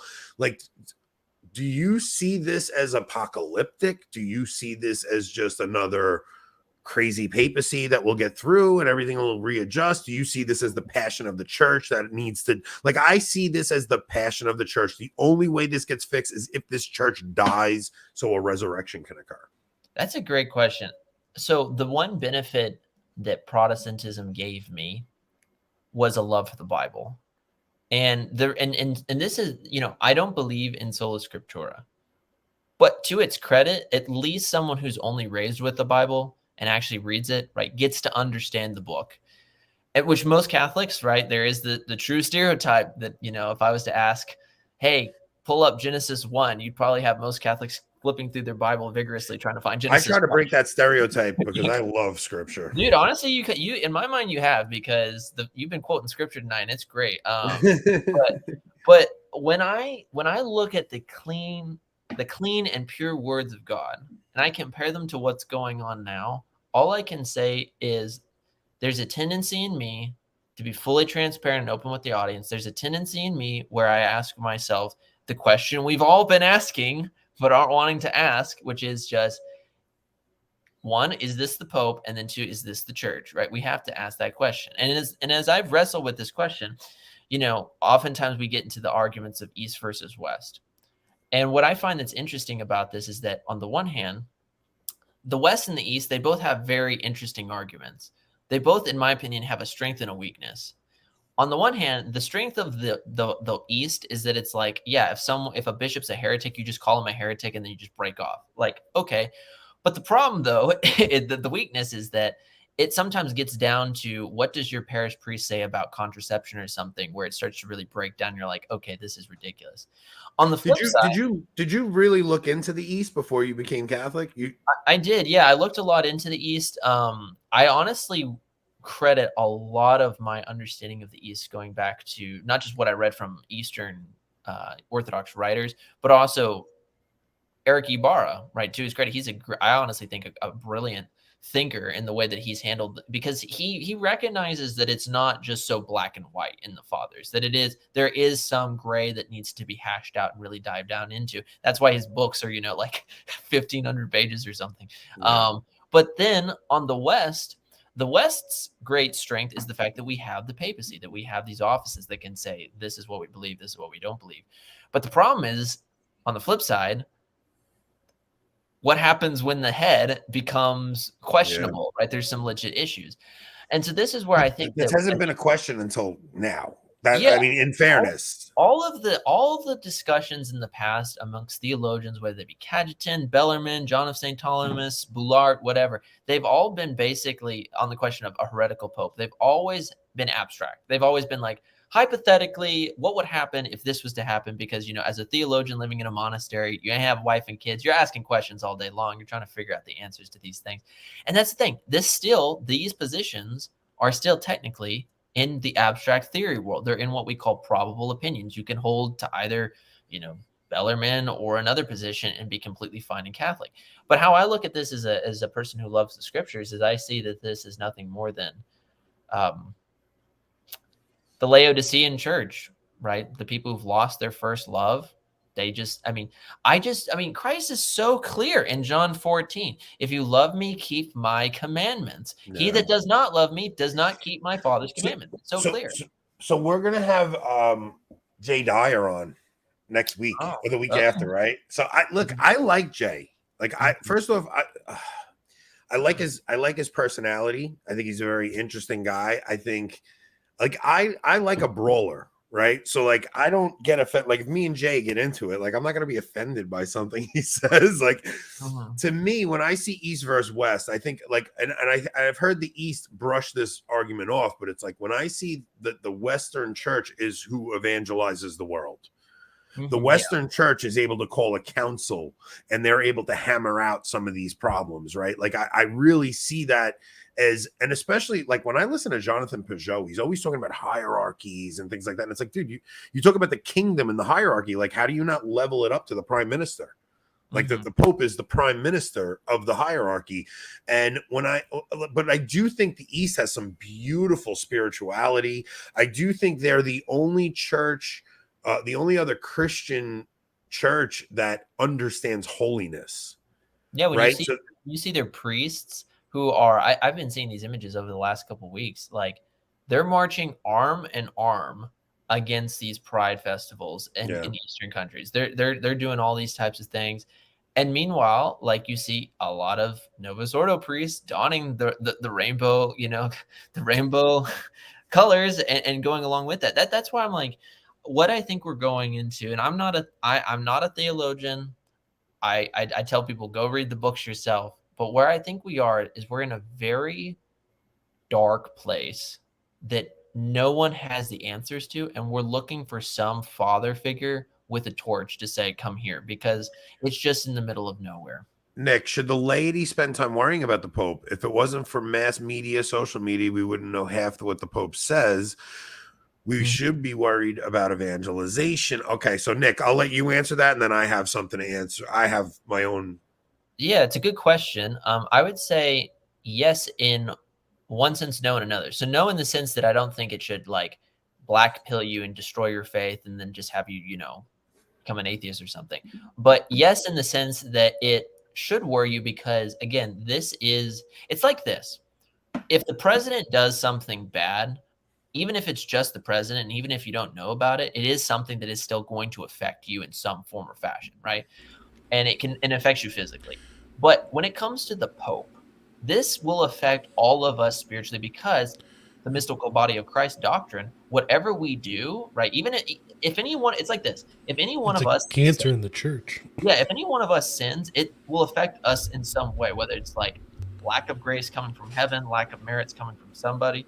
So if the Pope, who is the one person that can uniquely lead the whole Church of Christ to heaven, is not teaching the faith, it is in fact going counter to the faith, then we are all going to be affected by it. Because the question is how is heaven going to respond? Like we actually have to ask the question, how does God feel about all this?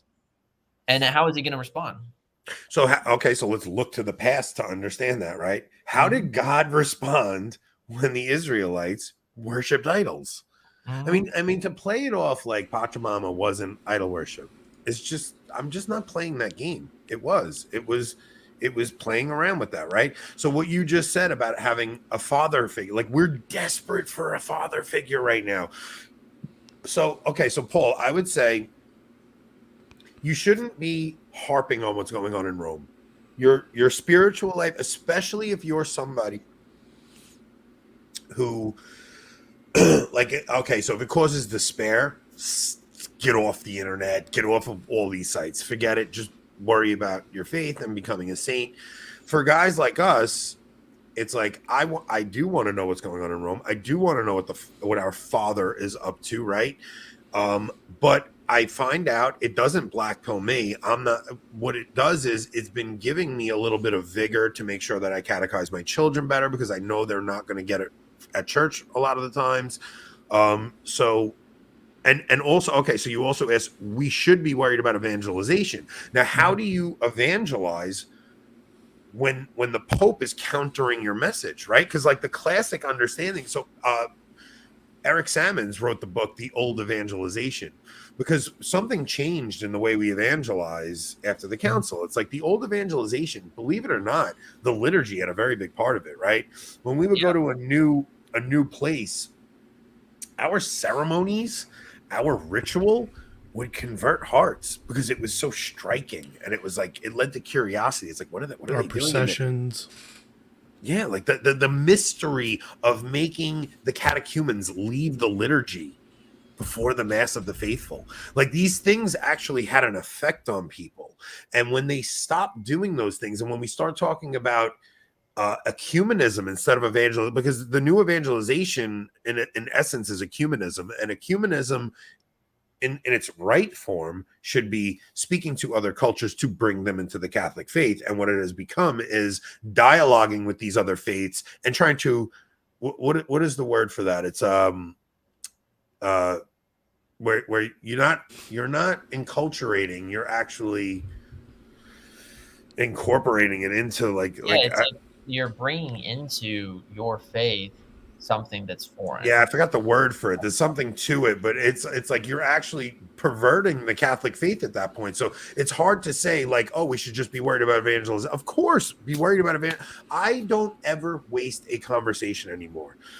I used to like hang out with guys at work and I would just chit chat. Now every conversation I have has purpose, and I'm always trying to lead these guys who I know they're talking about the rainbow stuff and they're like, oh, this is crazy. And I'm like, okay, well, I'm trying to balance that and bring them into focus and get them to see that this is what happens when a culture leaves their God.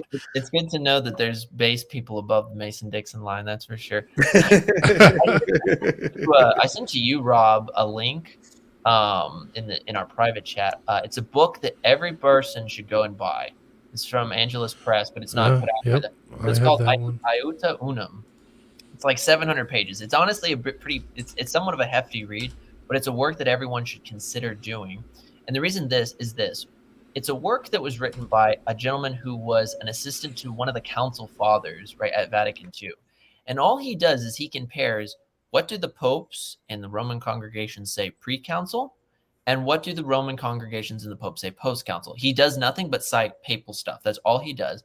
And he comes to the conclusion that there has been a fundamental shift and change. And even in something that you pointed out, Anthony, when it comes to just evangelization and dialogue, he talks about this subject. He talks about how the Roman congregations, specifically after, and he shows Observatorio Romanum, he shows through the documents, they specifically said, we're no longer going to have evangelization where we're going to try to convince people of the Catholic faith, where we're going to try to disprove their faith. We're just going to sit, we're going to listen, we're going to dialogue, we're going to learn from one another. We're going to basically break bread, and that's it.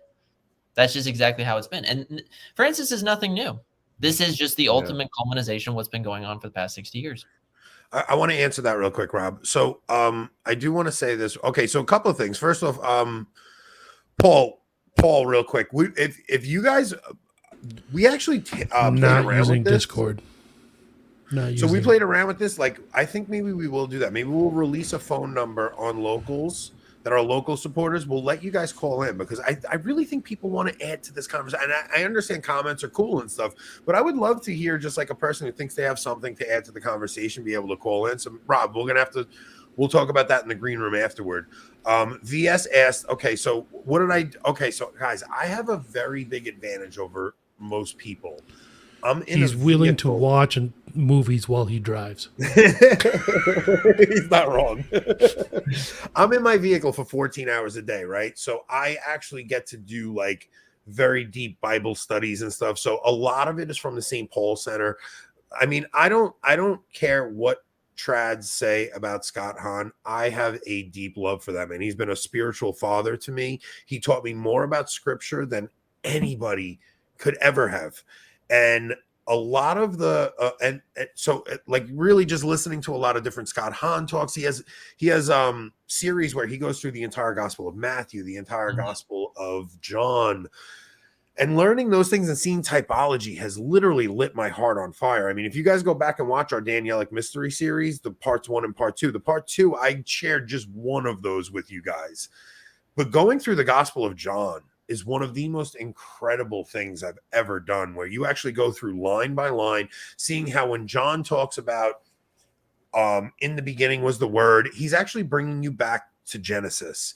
And he actually goes through it, and then he says the next day and the next day, and he's showing you through the days of creation. And then he says on the third day, and then you're at the wedding of Cana. That brings you to the seventh day, and you're seeing Mary as the new Eve and Christ as the new Adam. Like, really, if you guys don't do studies like that, it'll be very difficult for you guys to ever really grasp the depth that there is in Scripture.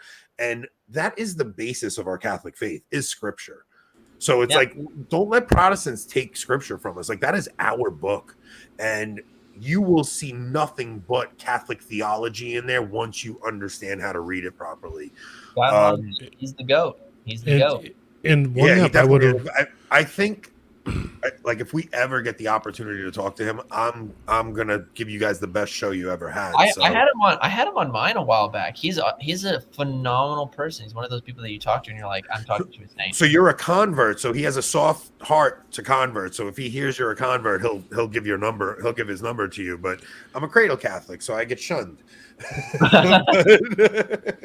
But yeah, no. So Rob, we should definitely look into doing like some kind of a call-in format. Nick, do you have to run or anything? Because my wife's not home tonight. I can hang all night. Like, I'm good right now. Rob, I wonder why you wanted to start with an hour-and-a-half show. Well, is Hope mad at We you? we're going to do this until we get a new pope. So call your bishops, call your priests, call your representatives. Tell them we're having a vote now. We're gonna do live stream until we get a new pope. Now, listen, I'm being honest. My wife's not home, Rob. So if you do have to fly, just let me know. But Hope's mad at you. She said. That's because she wants to go out and have a cigar. She's waiting. Tell her to have one with you in here. Tell her to come on screen. I honestly, this is one of the most fun, natural conversations I've had in a while. Like, Nick, I love you, dude. Like, you have no idea. I could talk to you all night, man. So you'll go get a blessing with him, huh? I might look, Rob. I know I said this relationship will never end, but I might, that's another thing. Like Nick, my son Nick was talking to me today about you. And he's About like, me? he's like, you guys just like so different. I don't get it. Like I hear that all the time. That is fair. That is fair. Hey, hey, I didn't even mention this earlier, but like my mom, because of the Latin Mass, she's wanting to go to adoration. She's wanting to learn about the Rosary. She's wanting to learn about these things. But I gotta say, she does like your guys' show. She's peeked in, and she get out of here, really. First of Phil, like I feel bad just passing over something like this. Like, guys, you don't understand the gratitude from us when you guys throw $1 or $2. Like, honestly, like I have been taking cold showers for 4 days now because my oil burner broke. That's what you call liberal Yankee. Get out of that state. Come down to Texas. Dude, I have to get out of New York. You don't understand. This whole thing is there's so many different angles to this show that have been. First off, I live in New York, and there's a very small Catholic population. I have a couple of genuine friends from church. Don is one of them. Like, Don is my friend. Like a real life friend. Don and I text and we talk, and he's always in the show. He's been such a great supporter. He like it, and I've been friends with Don since before the show. But if it wasn't for this show, like, Rob is legit my best friend now. I've met so many good people through doing this, and like where would I have this conversation? Right. Like, I can't have this with anyone in my day-to-day life. Who the heck am I having this conversation with? And it's like to actually sit here and have it and have other people be able to sit in and listen in on it. And we try to share as many comments from the audience as possible because it's, Nick, we're all dying to know about the banjo. I want to hear you play. Before the end of the show, you're breaking it out. Send a $100 super chat. You got it.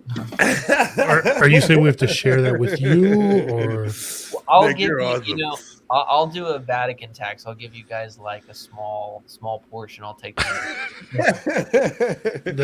Nick's pence. Is that what we're going to call it? Nick's pence. Wait. Okay. So I like little gems like that Rob drops in. Like, he drops little gems in sometimes that make me pee in my pants. This is just such a fun thing for me to do. So my son was saying, like, we were talking about the show earlier. My son's like, Dad, you're just like, because I wake up at 4 a.m. Thank God tomorrow's Saturday. Like, the reason I could go late tonight is because I don't have work tomorrow. Tomorrow we're having our going away party for my sister Chrissy, who's becoming a Passionist nun. So we're having her going away party tomorrow. She doesn't leave for another month or so, but we wanted to make sure we got the entire family together to make sure they got to say goodbye to her, because once she leaves, the only people that'll probably see her is me and my brother Joey and my mom.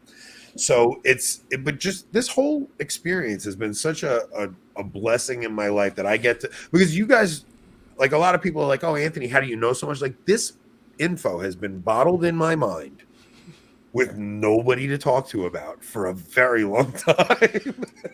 And it's so refreshing. You should be very thankful that you do not have him texting you and calling you. No, like, she legit is, because I'm talking to everyone in the audience. They should all. But I would try to talk to Nicole about this stuff, and she would just be like, "Oh my God." She's like, "Oh, Anthony, I don't know what you're talking about. I don't understand." Both of you two need to move out of your blue states. Rob's not in a blue state. Yes, I am. Minnesota. Are you? Minnesota's blue? Yeah, you're in the country. It's Minnesota. You know what's interesting? Minnesota and Texas. We could not have had a more different legislative session this last. Yes. Like Texas, bro. We banned puberty blockers. We banned trans surgeries. We banned most drag shows. We still have a little bit of work left to do there, but we banned most of those. We have no abortion. It's completely outlawed in the state. Come to Texas. Yeah, it's. I want nothing more than to get the heck out of New York. I hate living here. Send $100 super chat, and I will play the banjo, and I will play. Oh my gosh, Nick! It just happened. Holy! Are you kidding me? Someone took me out. Okay. Let me you were really hoping. When people do stuff like this, like, I want to tear up. Like, I am legit so grateful for stuff like that. Like, that's like heartwarming. But Nick, you're playing the banjo, bud. So let me get my good banjo, because this one is just all right. But I'll grab my good banjo. Just give me a second. I'll play you something. If you I want. do want to know, like, Don says someone has had more to the drink than I have. Go ahead, Nick, get your banjo. Me and Rob will banter while you do it. Let me grab my legit one. Yeah, go ahead. Do you think?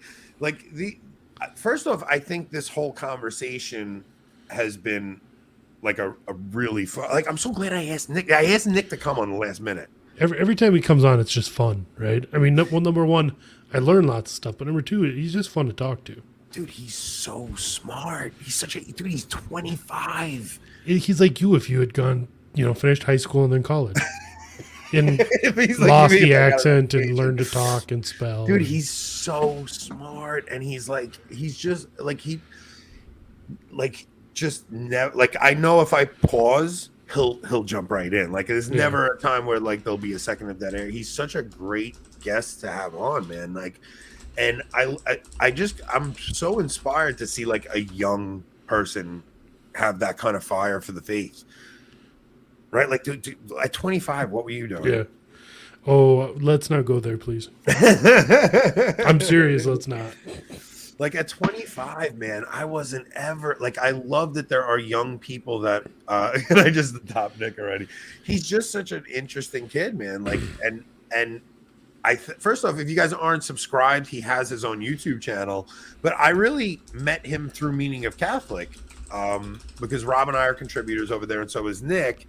And the first time I actually got to talk to Nick was on a Meaning of Catholic morning show. It was just me, Nick, and Jake Fowler, and we had such a good time. And then I asked him to come on while you and Hope were having the baby. So, but he's it's all right if his screen's on. But it was just I asked him at the last minute today.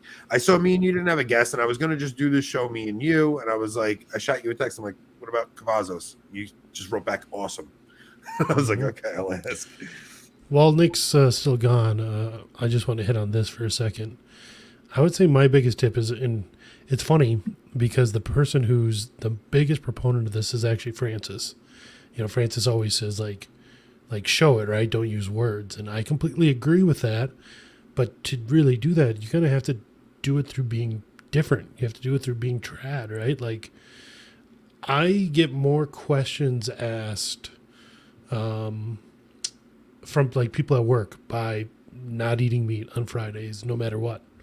Yeah. Like we had a big company lunch yesterday, smoked brisket, and it was Thursday, so I ate meat then, but there was a ton of leftovers today, and it was really good brisket, and everyone was eating it today, but of course I didn't. And so many of the guys at work are amazed by that, and no matter how many times I've explained it to them, they always still for some reason ask again.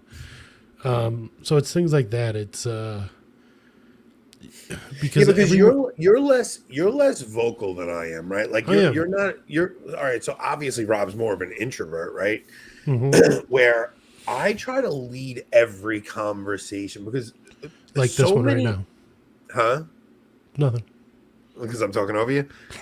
Did I talk over you again? Yeah, just keep going. I'm way more vocal than you, right? So you're doing it by your example, right? Like, so you're saying like, okay, by not eating meat or something like that.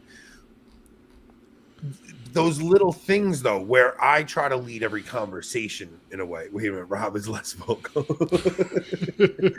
Are there other things? They all think Nick left, so he doesn't have to do it. No, he's coming back.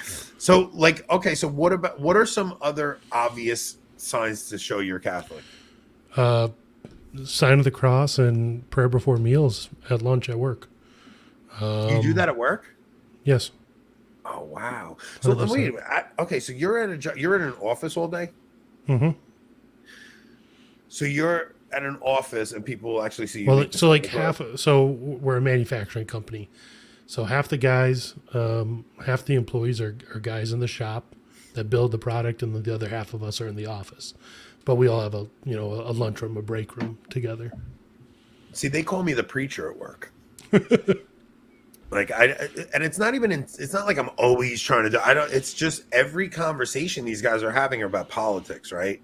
And the the distinction between politics and religion right now is just, it's like people are seeing a moral problem in politics. Like it's a moral issue that is really at the heart of it. It's not really about fiscal issues. It's not about, like, we're looking at a moral issue. So it's always easy for me to take that moral issue they're talking about. A lot of it has to do with the trans stuff, because they're always, oh, do you believe this? Look at this one. Look at this one. And it's like, dude, do you really not see how upside down the world is? Because in a time of insanity, when the world's upside down, the clown and the joker and the fool is the same person. It's upside down. We don't even know. No. Sorry, I had to go and tune it. That was one of the. Let's hear it, Nick. Come on, let's break it out. So I'll play you guys a little something that I can't remember when I wrote it, but it was something like high school or something. So, but it's very basic. It's kind of slow. It's kind of get us into the mood, right? So yeah, everyone, give us a like. Yeah, I can't say. I imagine Hillbilly Thomas has got to be one of your favorites, right? No. Well, okay. I'll just say this about the Hillbilly Thomas. So I have seen him live. I've seen him play. Some of their lyrics are very good. Honestly, I don't know. There's a little bit of cringeness that can kind of sometimes. Okay. That's just me personally. Maybe it's just because I listen to like legit. Wait, can you sing and play at the same time? Not really. The thing is this: most bluegrass songs that are written today have lyrics, but most of the bluegrass songs that you learn, like when you're actually learning banjo, no one knows the lyrics to. Right. Most of them, they're just and no one even knows if technically they're the original tune. It's just folk music, right? I mean, it can be.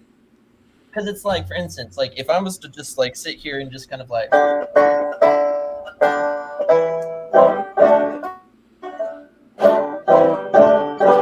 Like that is the tune to a song called Over by the Stone. Now, no one knows if that is actually the way it was played like 200 years ago, but that's the tempo that you play today. You know what I'm saying?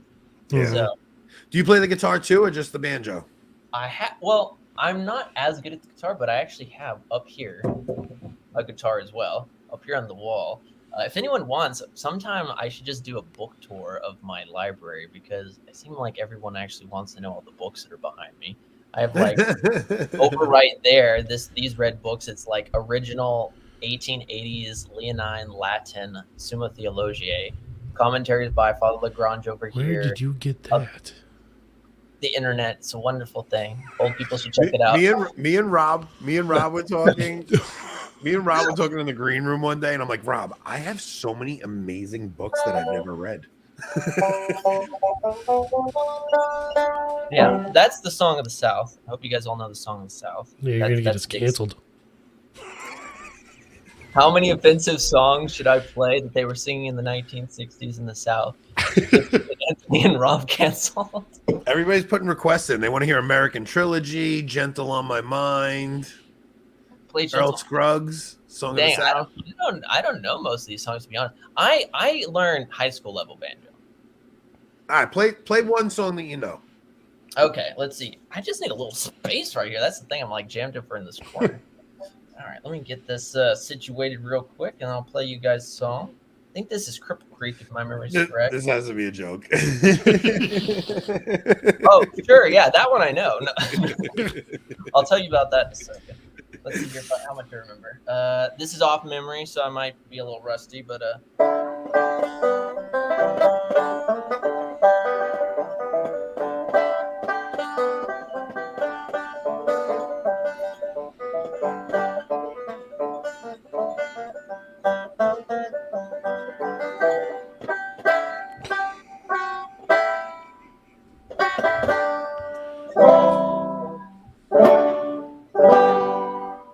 basic tune right there, but yeah.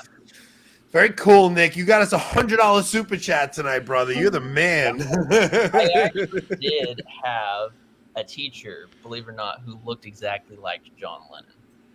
Really? Really? Yeah, how to play the banjo. It was pretty interesting, not gonna lie. So are you done with school? Like, what are you doing now? Yeah, I have one more year left of my degree plan. One more year left, and then that'll be it. And what are you planning on doing after school? Yeah, I actually plan on playing. Do I know any Johnny Cash? I wish I did, and I don't know theme song to the Beverly Hillbillies, but that would be great. If you play Yeah. Johnny Cash, I would boot That you would be from the stream. I'm not a Johnny Cash fan. We don't have to worry about that.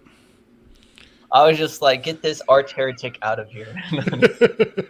This man has offended me for the last time. He always gets me at least once every stream. He throws me out. I actually would like to, and pray about this, like people pray for me. I'd actually like to go and try to get a job with the Daily Wire after I graduate. So I'd like to potentially either, if my show ever hypothetically one day got like big enough, it'd be cool to sell it to them. But more realistically, I think I'd like to just go and learn more about like editing and tech and all of that and help work behind the scenes. Because, you know, at the end of the day, like all the stuff we're talking about, we are in a fight. And the question is just like, what are we going to do time and effort wise to truly make a difference in the world? And whether your skills are in audio or just in reading or whatever, like the question is just how am I going to better the world? It's kind of like this. We all learn about the Catholic faith. The question I think God is asking all of us is, what am I going to do with that Catholic faith that he's given me? Well, can I tell you, I'm not, I have to say this without sounding like I'm bragging. I think we have the best Catholic show, right? And that's not, and here's why I say second best Catholic show. Here's why I say that. I listen to Catholic content all day in my truck. Like, no joke. I am listening to Catholic content all day. I've never found a show where it was just like every Catholic show you see, it's like a news story breaks, Catholics go and tackle that news story. And I think that's great. I think it's awesome. I mean, my favorite is Kennedy, obviously. He's one of the best news guys you can get. But you see it, and with all my friends, this is not a knock to my friend. You see Tim Gordon does it, Taylor Marshall does it. These guys they see a major story come in and they jump on it, right? What Rob and I have tried to do is just make it like, it doesn't matter what is going on. I want people to come because they enjoy listening to us. Right? Like I want people to come because they like Rob and I, and whatever we're talking about, it doesn't matter what the subject matter is. What matters is you're hanging with your friends, and this is just, and guys, when you guys have no idea, I'm not saying that as like bragging. It's not us that's so good. It's the style of show we're doing. Like it's the guests that he hires on. 100%. Nick, you are by far one of my favorite people to have on, but I'm only saying that because you're talking about going to Daily Wire and stuff. Like, I really see a market for what we're doing, that over time, once we get enough exposure, like I want to build the Catholic Daily Wire event. That would be cool. Real quick, commenting on this question right here by Paul Per. Asking if there's a lucky lady, that one? Yeah, so I am not currently courting anybody. Yeah, I'm just not. Mainly because I think the thing is like right now, it was nice to see someone saying I'm not a simp. Yeah, definitely not. I think every man has probably a simp phase that he goes through. Definitely went through my version of the simp phase like 5 or 6 years ago. But no, I'm not courting anybody.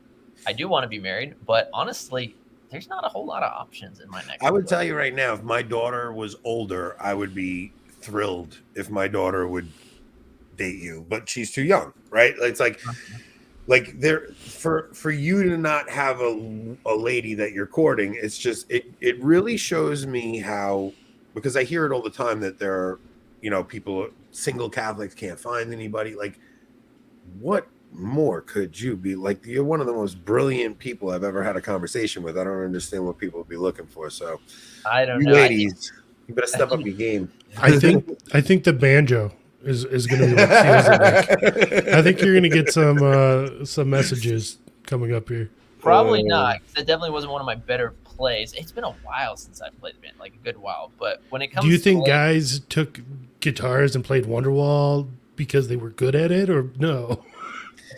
Fair play. I think that honestly, the reason, so part of there's just not a whole lot of pickings around here. But honestly, I do think that oftentimes some people like this, but I think that I might be just a bit abrasive, at least in some, because like the way we're talking right now, I kind of just talk to everyone. You know what I'm saying? And sometimes ladies aren't necessarily about the whole, what's going on in the church world. So that's not my life, but you know what I'm saying. It's like I don't think there is, but if any of you guys meet anybody and you're just like, this is a saintly woman, I'll at least look at credentials. Put it that way. Caitlin, we have Jason and Mark coming on next Thursday. I talked to them yesterday, and me and Rob both said like we haven't had Jason and Mark on in a very long time. So we will have Jason and Mark on Thursday. And a lot of people are new to our show, so they don't know Jason and Mark yet. And they're our crew, so we want to make sure everybody knows them too. Hey, baby, you want to chat about the latest encyclical? I'll pass. I'm not necessarily looking for like this scholar woman or anything. Dude. Honestly, do you think you would want like a totally scholarly trad chick? I've thought about this. Like, I would want someone who is a thinker. So honestly, like me trying to picture myself with like one of those girls who doesn't know like the 7 continents or something, I would just be like, all right, we just know that, like, you're gonna die. Because for me, what I actually find very attractive is someone who knows what they're talking about or just knows things. It's intellectually stimulating for me. Nick, but on the flip, listen to me. Oh gosh! Please, have you seen the marriage advice video? Get the ticker up, Rob. I'm about to give some marriage advice. What I was gonna say is so it would like that, right? Hey, but what I am gonna say about it is it's like what's so sad about my generation is like it's like this. Like I know you guys are old, right? You guys like were born like the 40s or something, but you know what? Too much. I'm done with him. He called me old twice. Smack this little punk. Born in the 40s, right? Very old, but it's like this.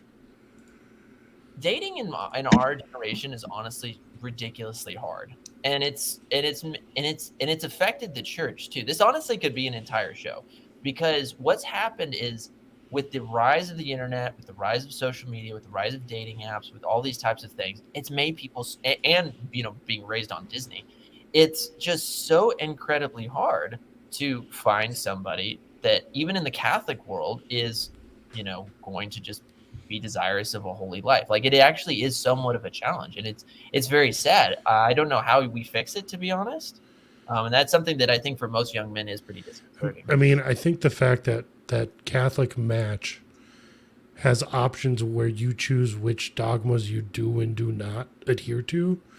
I mean, I think that's pretty emblematic. Deity of Christ, emblematic of the problem. All right, listen, I have to give a little tidbit here. So I would say, like, the uber trad chick it sounds great, but like it's gonna be a hard time with that. Like, you want to find a girl that wants to be holy. Like, that's a very important thing, right? But you don't want her to be too smart. Like, why do you not want her to be smart? Not all right. I don't mean smart. See, you know what I would find attractive is if I say something incorrect about Thomism and she's just like, "Shut up, you don't know what you're talking about." I'd be like, "You're right." I'm not necessarily. You're like, "Ooh, yeah." I'm just like, "You're right. He does make that distinction." No, I'm going to be 100% honest with what you should look for. You want to just find a woman that's going to let you take the lead. That's all that's actually important. Like, as long as a woman is, and I'm not talking about the Tim Gordon submit, like that has nothing to do with that. It has, like, you want a woman who will recognize that you care about her soul over everything, and because she recognizes that she will let you take the lead in all things because she knows you care about her soul over everything. This one's great. Oh man, I couldn't, dude. I am so happy. I am not looking for like a relationship in this time. Yeah, because when you guys were my age, you did not have to ask the question: Is that a woman? Is that actually okay? Fair. Or is that a man? I don't even That's like that fair. one. That one's being real. Like, I thought I was going to boot you again.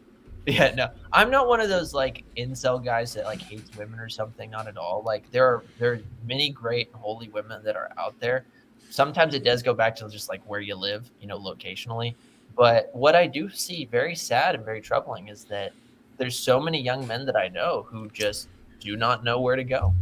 And So it's Shelly, I don't want you to think my wife is very smart. I don't mean smart. primarily Catherine. So my wife is very smart, but she's not. So my wife is very artistic and she's very smart, but she doesn't care about the affairs of the world, right? And that's an admirable quality to me because I don't want to talk to my wife about the things I'm talking to the guys at work about. Like I don't want to come home and hear my wife talk about the current political thing. I don't. Like my wife doesn't watch the news. She doesn't care. It destroys her peace. Like she really gets like, Anthony anxious. blocked those channels on the TV.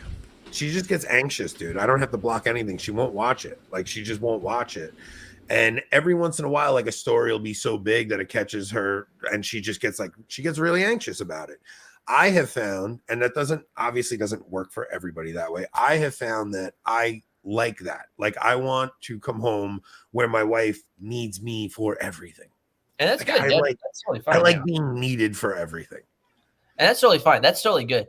What we're just struggling with, I think, as men nowadays is that, like, it's like on the one hand, there seems to be this autocorrection with a lot of young traditionalist women where it's because they see, and even men too, where they see like the problems in this world, right? So like this, guys see feminism. They see they see the feminazis, if you will, running around here, there, and everywhere. And they autocorrect. They go too far on the other problem. And what ends up happening is that you see it, for instance, a lot of traditionalist guys fall into what I would actually call legit chauvinism, where it's just like essentially the Andrew Tate. Yeah. You fall into this world where essentially women are pretty much good for only a few things, and that's it. And that's wrong.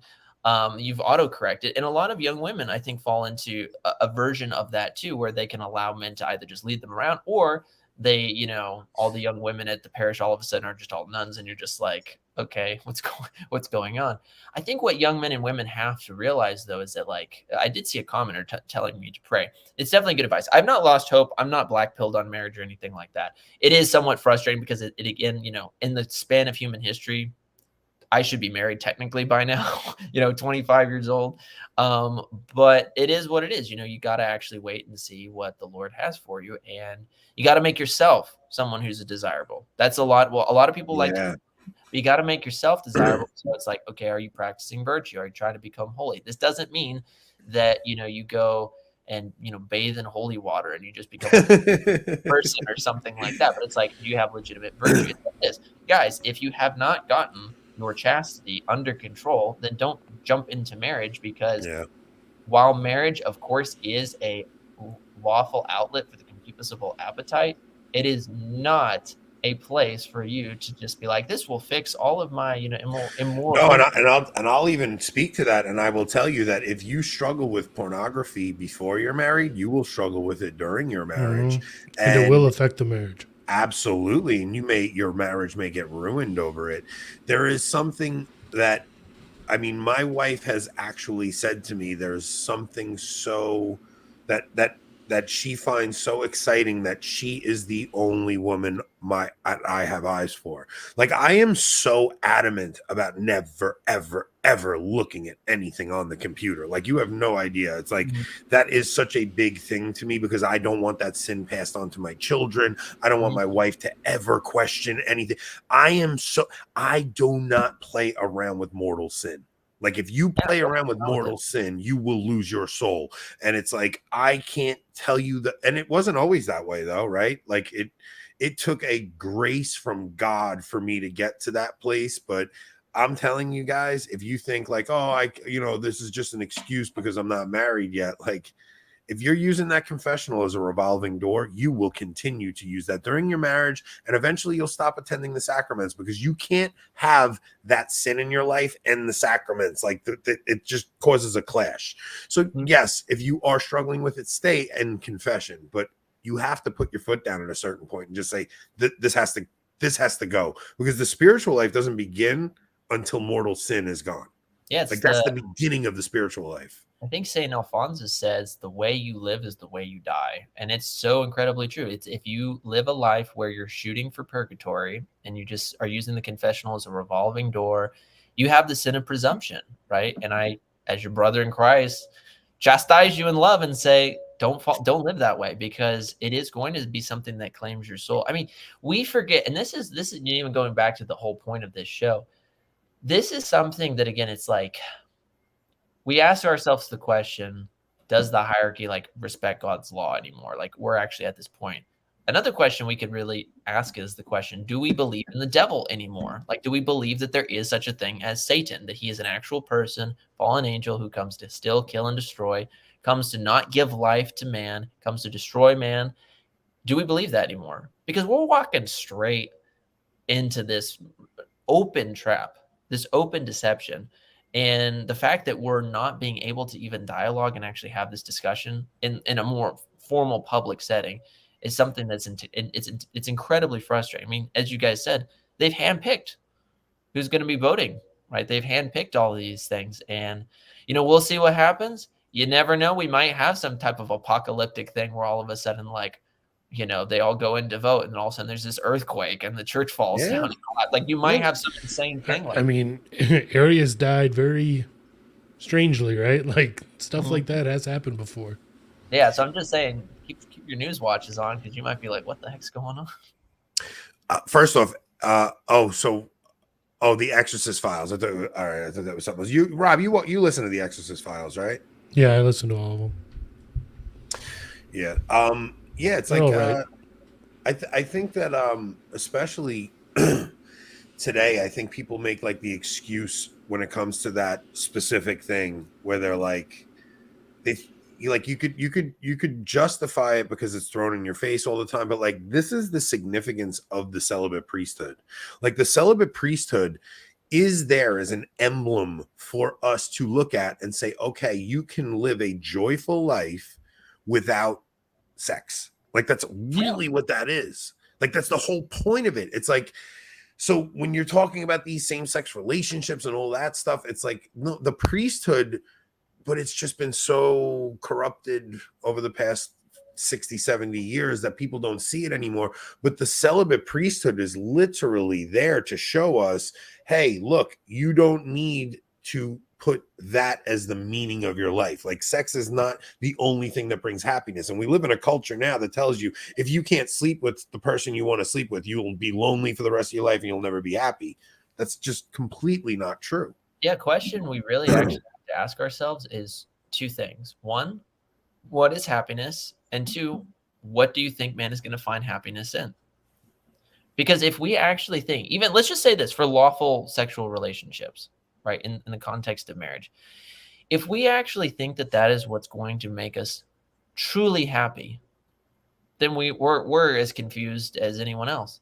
Yeah. The only thing that is going to make us happy, it's going to be a little bit of a big brain thing I'm about to say, but is with our intellect in heaven looking upon the majesty of God, because he is the only thing that is truly satisfying. And when we behold by God's grace who God is, our will is going to be instantaneously drawn to seek out that ultimate good. And that's what gives me hope. That's why the contemplative state is objectively higher than the active state, because we're here on this earth now trying to contemplate the divine, to actually join in union with the divine on earth. This is not what we're clearly talking about anymore in the church, but it's so true. It's something we need to get back to. Hey, can I throw a hypothetical at you? Because me and Rob have played around with this idea. When we die, do you believe, because we are outside of time and space at that point, do you think when you die, you immediately go to your final, like, obviously you have your personal judgment, but like, do you think because you're leaving space and time that when we die, we all go right to the final judgment? Oh, I see. As far as what you can perceive. Sure. Yeah. So like you die, you go to your personal judgment and then right to your final judgment. Or do you think purgatory is a temporal place where you're suffering for actual temporal time? Yeah. That's a good question. So it is a dogma of our faith. I think it's Benedict XIII, and he's correcting the errors of John the 22nd. John the 22nd was a pope who asserted that basically after someone was to die, the soul would basically be kind of like hanging out, if you will, and wouldn't go into heaven or wouldn't go to the final judgment. Benedict the 13th corrected that, and he says that once man dies, he's instantaneously before the throne of God, if you will, to receive his personal judgment. So I believe you die, you hit the personal judgment. When you go, wherever you go, I do believe that you go somewhere there for a long time. And the reason I believe that is because, first off, if you go to purgatorial years, I think there's a lot of saints that kind of debate on what the years is, because you have some mystics like Padre Pio who kind of go off and being like, like a minute is like 100 years, because of the intense pains and stuff along that nature. I personally think that it is either going to be years, like the actual temporal time, or it's going to feel a lot worse. And the reason for that is because since God is perfectly just and purgatory is, amongst other things, a certain form of punishment, then if he's just, he's going to give us some type of just punishment, for these sins that we have. And so I don't think it's going to be 2 seconds or something like that. I think No, but I mean, you can okay, so like we're playing around with the idea of time outside of time, though. So like it can could be eternity. experientially feel like time. Sure, yeah. Like, what does it feel like? It could be. The question is it time? Is it ave eternity? Do you guys know what ave eternity is? No. Yeah, so there's eternity, ave eternity, there's time. Ave eternity is essentially where you have time begin, but yet there's no end. You could have something like that in purgatory, where you have ave eternity, where it's some like very long lasting punishment and pain that has a beginning, at least in the sense of when purgatory is created, and then you eventually leave. I think, though, that people who don't make it to purgatory, who end up being damned to hell, at their personal judgment, I believe they go to hell and actually suffer that for a while before they come back. Just because when you do read the great white throne judgment passages in the book of the Apocalypse, what do you see? It says, like, God brings forth the dead. He says, death and hell, right, delivered up the dead which were in them, and then they were cast into the lake which burns with fire and brimstone. This is the second death. And so I definitely believe that they, like, people who are cast into hell, go to hell, and then they're delivered up for the general judgment, and then are cast into the lake of fire, which is pretty crazy. You're like, all right, but wait. Okay, maybe I worded the question wrong. So it's not to the final judgment, to the resurrection, right? So okay. So we die, we go to our personal judgment, and then the final judgment is the resurrection, isn't it? Where our bodies are resurrected, and some get cast into corruption, where your Yes. body is tormented in corruption, and some get brought to eternal life. So all right. So Rob, what were you saying about when we get an indulgence? It's like you'll get like 1,000 years. It's not 1,000 years off purgatory. It's as if you did 1,000 years of penance, right? That's my understanding of what the old partial indulgence system was. Yes. Yeah, it was essentially basically saying, like, the merits that the early church penances would have essentially accumulated up to this amount of time. That was one reform that I do think was helpful, was to kind of like cut away some of this, because there were many people who were just like, oh, if I go into the church and start praying this prayer like all the time every day, that means I'll get like 100 years off purgatory, and like, okay, yeah, that's where there's a misunderstanding. But I don't know about you guys, but clearly today we need to reform the sacrament of penance. Because you don't actually get any kind of actual penance to do. I mean, you're getting go say 2-3 Hail Marys. Like, that's not penance. Like, you really should be doing personal penances. But okay, so purgatory. I can say from my life experience, when I'm working on getting a sin out of my life, it is very painful, but there's also joy involved. Mm-hmm. Okay, so I do think, I don't know if Rob, throw the heresy ticker up, because I might be off.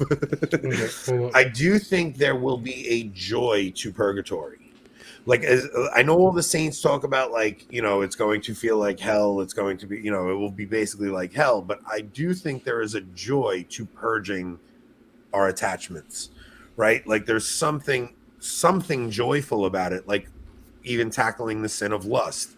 Like, it's hard and it hurts and there's pain involved, but there's also a joy because you're now getting closer to Christ in that time. So I think a lot of our theology was so focused on doom and gloom in the Middle Ages that may have discouraged people. But I think that purgatory, yes, there's absolutely suffering, and you'll suffer a loss, and it will be as if going through a fire, just like gold is purified in fire, like if you read in Corinthians where Paul talks about that.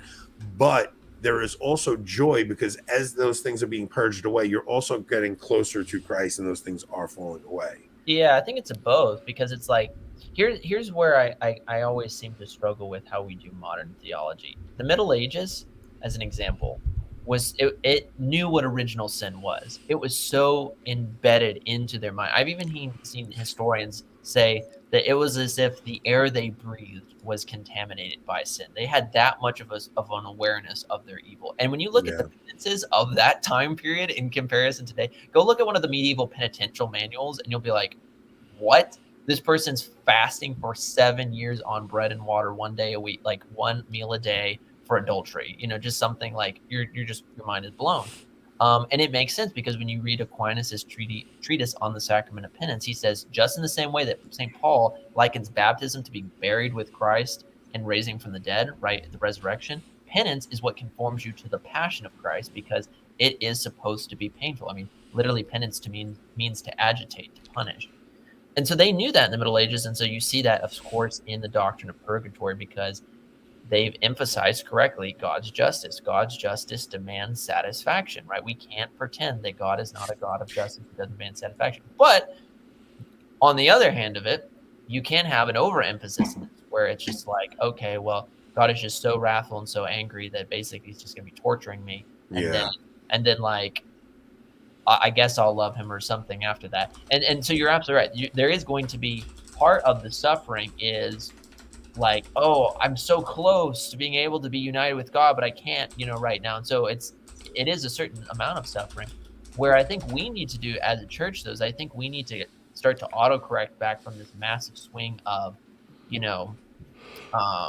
the dignity of man that we've so focused in on for so many years now. And we actually need to focus again on the justice of God. All right. So Phil, I guess Phil's talking about like it could be the sin of pride, where like you're just, oh, woe is me, and like thinking too much of yourself, maybe. Yeah, that would be the sin of pusillanimity. But I would tell you that if you received a medieval penance, you probably wouldn't be boasting, because you'd be like, wow, sorry, honey, I can't eat your meals for the next 10 years because I'm going to be on bread and water. So, you know what I'm saying? Like, the thing was, at least with medieval penances, I'm not saying Nick, you're obviously going to have to return, because I mean, you're my favorite, and you're clearly a fan favorite. But hey, did you ever see the movie? The Mission? Who plays in it? Okay, so Robert De Niro, Liam Neeson, Jeremy Irons. Okay, listen, there's a movie from the 70s. I've talked about it on air before, because there's something so powerful about the penance scene in it, where so Robert De Niro loves this woman, and his brother also loves her, and the brother gets the woman, and Robert De Niro, in a fit of rage, has a duel with his brother and kills his brother. Dang, okay.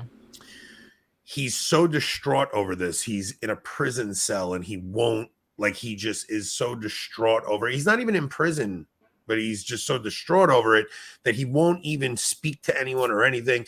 A priest who's played by Jeremy Irons convinces him, hey, let's do penance for this.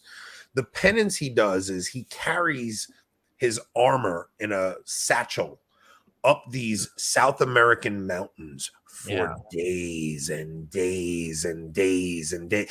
And it's such a powerful scene, because it just makes you realize, like you go in and you confess your sins, and the priest tells you, okay, go say 3 Hail Marys, or even a rosary. And it's like, that's not real penance, man. That's like, the penances these guys did, even back, forget the Middle Ages, you're talking in the Enlightenment period, were severe, and they really took sin seriously. Yeah, because part of what penance does is that, like, in a certain sense, what it's trying to do is it's trying to satisfy the justice of God in the temporal punishment due to sin, right? Like, we have this legitimate temporal punishment that we can remit through indulgences or through penances, but it's like, how is the justice of God going to be met? So that's why I personally believe, at least from my personal experience as well as from what I've witnessed, that the vast majority of Catholics who do die in a state of grace are going to go to purgatory, because we have almost no concept anymore of the justice of God. It's just so eroded from our consciousness. I heard this said the other day, I think it was Jim Caviezel, but he said modern Christians fear the devil more than they fear God. It's 110% true. Do we really fear God anymore? Can we honestly say that people fear God anymore? Because scripture says the fear of the Lord is the beginning of wisdom, but it says the fear of the Lord is to hate evil, right? If we fear the Lord, which is what is one of the gifts of the Holy Ghost we receive at confirmation. If we fear the Lord, then we will not want to offend him. We will hate evil, right? Doesn't mean we hate people, but we will hate the sin, the evilness of sin, etc. But we're not doing that. And so I'm not saying that with penance, we should use it as a place of pride, right? That is a legitimate criticism that's good. But I think that the problem is that we've so far auto-corrected that, you guys know, sometimes I remember once receiving a penance where the penance was to say the act of contrition. Like, how is that satisfying the justice of God because of my sin? One of the best professors I've ever had, he's moved on now, but he's a diocesan TLM priest. And he gave me once, let me correct my camera, but he gave me the penance of fasting for a day, which I don't know if you guys have ever received anything like that, fasting for a day. Nope. But I'm like, that's what you call like a legit but doable penance, right? Get your one meal in, right? What you need, but skip 2 meals, etc. Like, that's a good penance. It's nothing that we've kind of grown used to, where comedians now make fun, like, oh, pray 3 Hail Marys, but you murdered somebody. Like, major reform. We all just need to pray for a really holy pope. Rob, what was the best penance you ever got? Because I know mine. I'll tell you mine after. He's like, working with my You friend. never even had one that memorable, probably, right? I think the only one that's memorable because it was something other than 3 Hail Marys or, Our Father, Glory Be, Hail Mary, or a decade of the Rosary. The only one that stands out from that, and I wouldn't call it a good penance necessarily, but it was at least different. It was doing something special for my wife. Okay, so those would be good. Yeah, acts of corporal works of mercy. Those are good. Mm-hmm. So this is years ago when I was struggling with lust, and I went in, and it was the same priest I went to 2 times in a row, and he goes, he didn't want to give me absolution. He goes, I don't know if you have a real firm purpose of amendment. It was a Chinese priest. Remember I tried to do the Chinese accent, Rob? Yeah, so as soon as you started telling the story, I'm like, please don't do the impression. Please don't do the impression. Poor Rob. He's just on eggshells the whole night. He's just been down this road. That's what the alcohol's for, Nick. So he, it was when I was struggling with lust, and he said, I want to do the Chinese accent so bad. Oh, please. He wasn't going to give me absolution because he really was like, do you really have a firm purpose of amendment with this? And I was like, yes, I do. He goes, but you keep having the same issue over and over again. He was going to deny it to me. He goes, okay, well, listen, here's what I'm going to do. I want you to set your alarm every day for 3 p.m. And every day at 3 p.m., I want you to pray either a decade of the Rosary or a decade of the Divine Mercy Chaplet. So it wasn't just go pray 10 Hail Marys. It was every single day at 3 p.m. I want you to do this at the hour of mercy. It is the thing that got me to stop committing that sin. Mm-hmm. Because every day it was a reminder at 3 p.m. at the hour of mercy. And it brought God to my mind every day at 3 p.m. And it was almost like a strange time because I was just leaving work and I was in my truck and it made me pray on my way home from work every day. And I always had weakness when I would get home from work, and it was that time when I was in the bathroom and I would take a shower and stuff like that. So, I mean, I'm revealing very personal information right now, but only because I think there might be men listening that is a very helpful thing. And it is the thing that helped me break that bond that was over me, So if you're struggling with that, maybe try that. Set your alarm every day for 3 p.m. and just pray a decade of the Rosary. It doesn't have to be a full Rosary. Pray a decade of the Rosary, and it'll keep God constantly on your mind. And like we were saying earlier, like it's so much of what we're dealing with is about attention and where you put your attention. Now, if God is always in your attention, it'll leave less room for those other things to pull your attention away. As well as we should be asking God for the grace to overcome it. I'm always reminded, I think it's from the Book of Wisdom, but this verse just, man, hit home. It says, I would not know what it means to be chaste unless the Lord gave it to me. So what we have to realize is that chastity, the actual virtue of angelic chastity, is something that we all can practice, of course. But that power, right, that Titus chapter 2 talks about when he says the grace of God has been given to us, teaching us that denying ungodliness and worldly lust, we should be sober, righteous, and holy before him. That power can only come from God. Yeah. Which you have to understand, because again, like especially with sins against the 6th and 9th commandment, they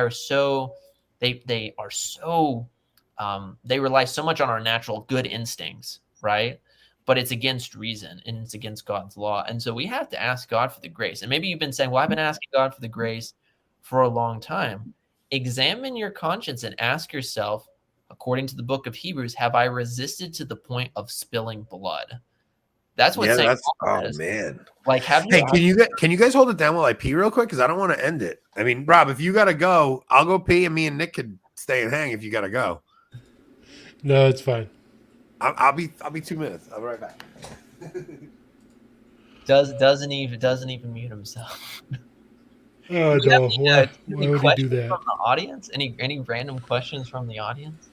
How about this one?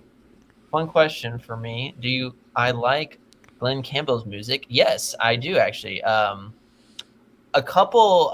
If you like Glenn Campbell, one thing, a band actually I'd recommend everyone listen to is the Stillwater Hobos.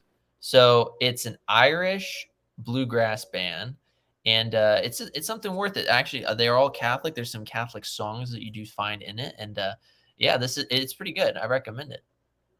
So I should have a slideshow of funny pictures of Anthony for times like this. Fair point, I guess. Fair point. How about this one? I know the answer, but yeah. So I took a bit of a break this week. I was dealing with some personal drama that was going on in my life. But yes, Monday through Friday, I come out with 3 or 4 videos on the subjects of Catholicism, mainly Catholic news, and even some political news. I also have some long studies that are just discussing elements of Thomism, the Latin Mass, things along that nature. But I'm wanting to continue to grow the channel. So if all of you viewers have not actually gone over to the show, not to give myself a shameless plug, but I think you'd enjoy it. If you enjoy Anthony and Rob, I think you'll enjoy this. Although I don't have a co-host, so I'm not as cool as them. But it's a lot of fun. What was your official denomination before conversion? Or was it just kind of non-denominational? Yeah, it was technically non-denominational. I call it fundagelicalism because it's like a mixture of fundamentalism and evangelicalism. But yeah, that's my background. Are you pure Texan? What does pure Texan even mean? So pure Texan, I would wonder is that like a Tejanos or? Yeah, I guess maybe what he means by is just native born in Texas. So my ancestry goes back into Texas all the way until 1793. So my ancestry, we came over with the Spanish land grant, and I'm going to co-host for Nicholas. Send me your credentials, DM me through Instagram, and yeah, we came over in 1793 with the Spanish land grant with the king when he annexed it as a colony of Spain. We settled in the King Ranch area of Texas. We worked for 5 generations as vaqueros on the King Ranch. So I am of Spanish, Hispanic background.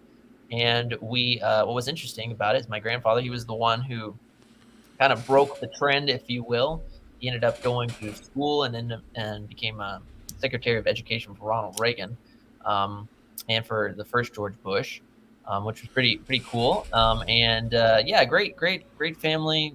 They value education. I love them all to death. And my great grandpa, Lotto Senior Cavazos, he was not just one of the main ranch heads back then, but he would fight banditos all the time back in the day. And there's actually some old West photos of him dragging dead banditos by the horse and stuff like that. And so, what a Chad, absolute Chad. So based. Yeah, he was Catholic, so he's a great guy. So, Anthony, I Rob's tell so you an mad at me hour with ago that I'm waiting to have a cigar. You keep me on this show for an hour, and then you bring a pipe down? Are you joking me? And yeah, you're right. Rob, You're if you using a gotta split, you Bic to get me and light Nick can your wrap it pipe. up. I feel bad because my wife's not home, so I got nothing else to do. And I know your wife's waiting We are for you to have a streaming cigar. until we get a new pope, ladies and gentlemen. We are We're staying not, I online. thought that we're was a not getting joke. off until we get another $100 super chat. Anthony bought he bought everything he needs, from diapers to bedpans to everything he needs to last out in front of this. Nick said we're not getting off until we get another $100 super chat. So I don't know what you guys are doing. Give me $1,000 super chat. I do not. I actually drive a Toyota Tundra, but the thing is with Fords, there's a reason they're called found on road dead. They are kind of somewhat unreliable. Ford F-150s, though, they are monsters. They're good trucks. I like them. The few times I've driven them. I got a Ford F-250. Hope you went and had a cigar without me. Dang. You know what, Rob? Tonight I will pour a genuine root beer out for you. Rob, do you inhale your pipe? No, I do. you're not really supposed to. It's because Anthony. I don't inhale a cigar, New but a pipe I'll inhale. So wait, my question is, Anthony, when did your people land on these shores? What do you mean by your people? 1917. 1917. The year Our Lady appeared in Fatima. Okay. Yeah, my great grandfather, maybe 1914 actually, maybe. Yeah, it was 1914. He was my grandfather. My great great grandfather was escaping Italy. He was born in 1899, and he lived until 1996. Wow. So yeah, he lived till 90, he was 97 years old when he passed, and I knew him. So he came here in 1899, and he barely spoke a word of English even when I knew him, So they came here that long ago, and he lived until 97. My great grandmother was like 3 years younger than him, and she died 6 months after he did. It's like she died of a broken heart, basically. Like, you know what? This is what's so cool about America and so interesting. There's a good chance. So when my great grandfather roped those banditos who had died, what happened is that there was a gentleman from the railroad company who snapped a photo, and he sent the photo, quote, back east. And it was basically, Pennsylvania, New York, everything like that. We're getting the photos of like this cowboy who's just, dragging the banditos off into the sands to bury them. And they said that the East had like all these problems. They were like, you don't know how to respect the dead and things like that. But it was weird because, there is a chance that you said, was it grandfather? My great great grandfather, who I knew, and I'm named after. Yeah, it could have been easily that he would have looked and found maybe one day in a major newspaper, because it was that photo of my great grandpa, roping a bandito and dragging him into the sand. So wait, when did your family come here? Because I missed that part. 1793. Your family's got that much history here, huh? Yeah, all Texas, Texas and North Mexico. And that's why I always brag on Texas because I've lived here my whole life. But honestly, it is a great state. I really do think it is like the greatest state in the union, because we just have such a home, like family-centered culture. And I know that it's like, of all the states, if just everything goes to heck, Texas is going to look after its own, and we're going to. They're the only state that has a chance of secession. Yeah, we have actually the GOP in Texas actually has in its bylaws or constitution or whatever an open proposition for secession. It is something that is actually gained traction. We do have in the works some non-binding secession referendums. There is a legitimate large Texas movement here in the state of Texas. And it's so hard because it's like, on the one hand, I do love the United States of America, but I do love Texas before the USA. And so if we were to ever like actually have, let's put it this way, if it was tomorrow, right?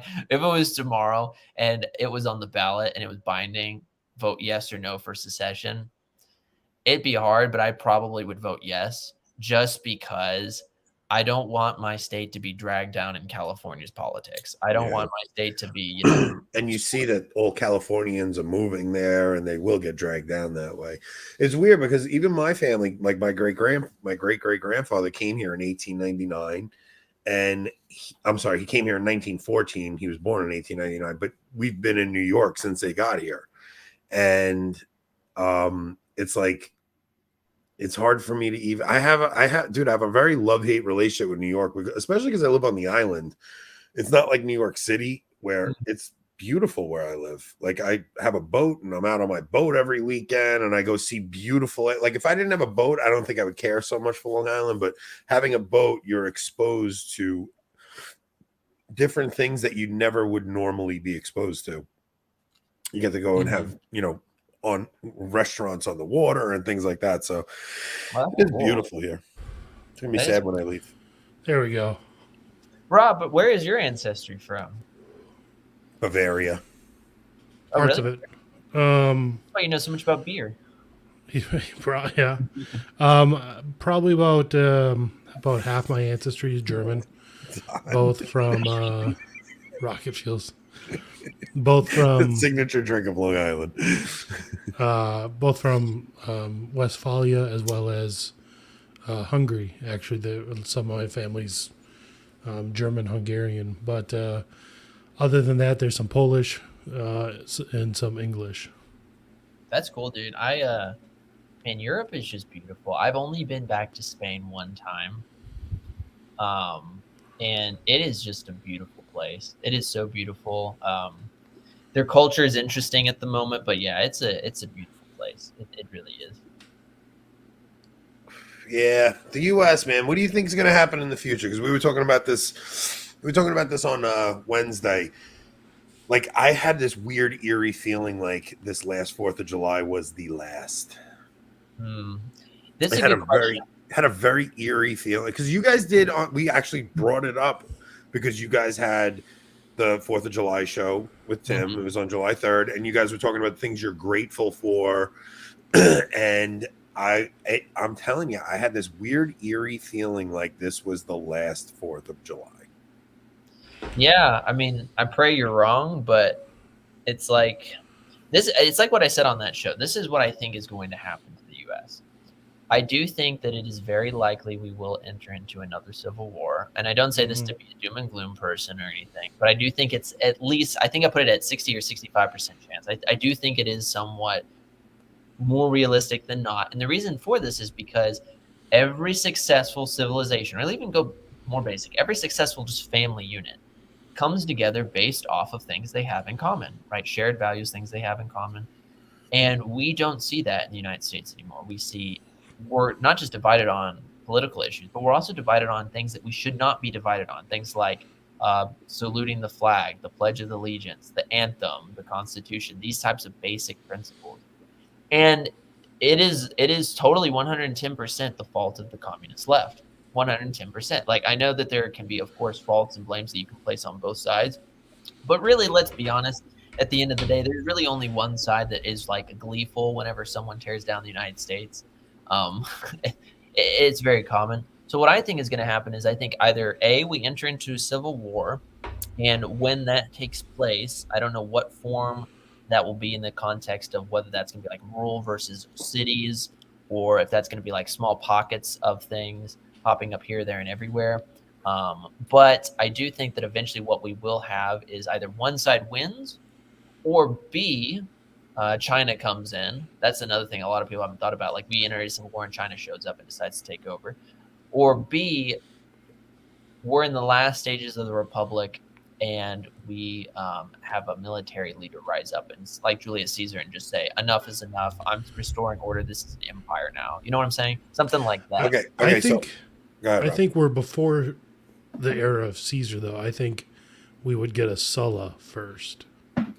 Sure, yeah, it's a fair point. That's why I honestly think that, like, again, we don't have to go down this route. I do believe that, like, you do see a good backlash. I don't know about you guys, but like when I'm out there just working with people, like just normal people who aren't conservative, I'm hearing all the time people just be like, okay, we've gone so far crazy with this rainbow stuff. Biden's destroying my wallet.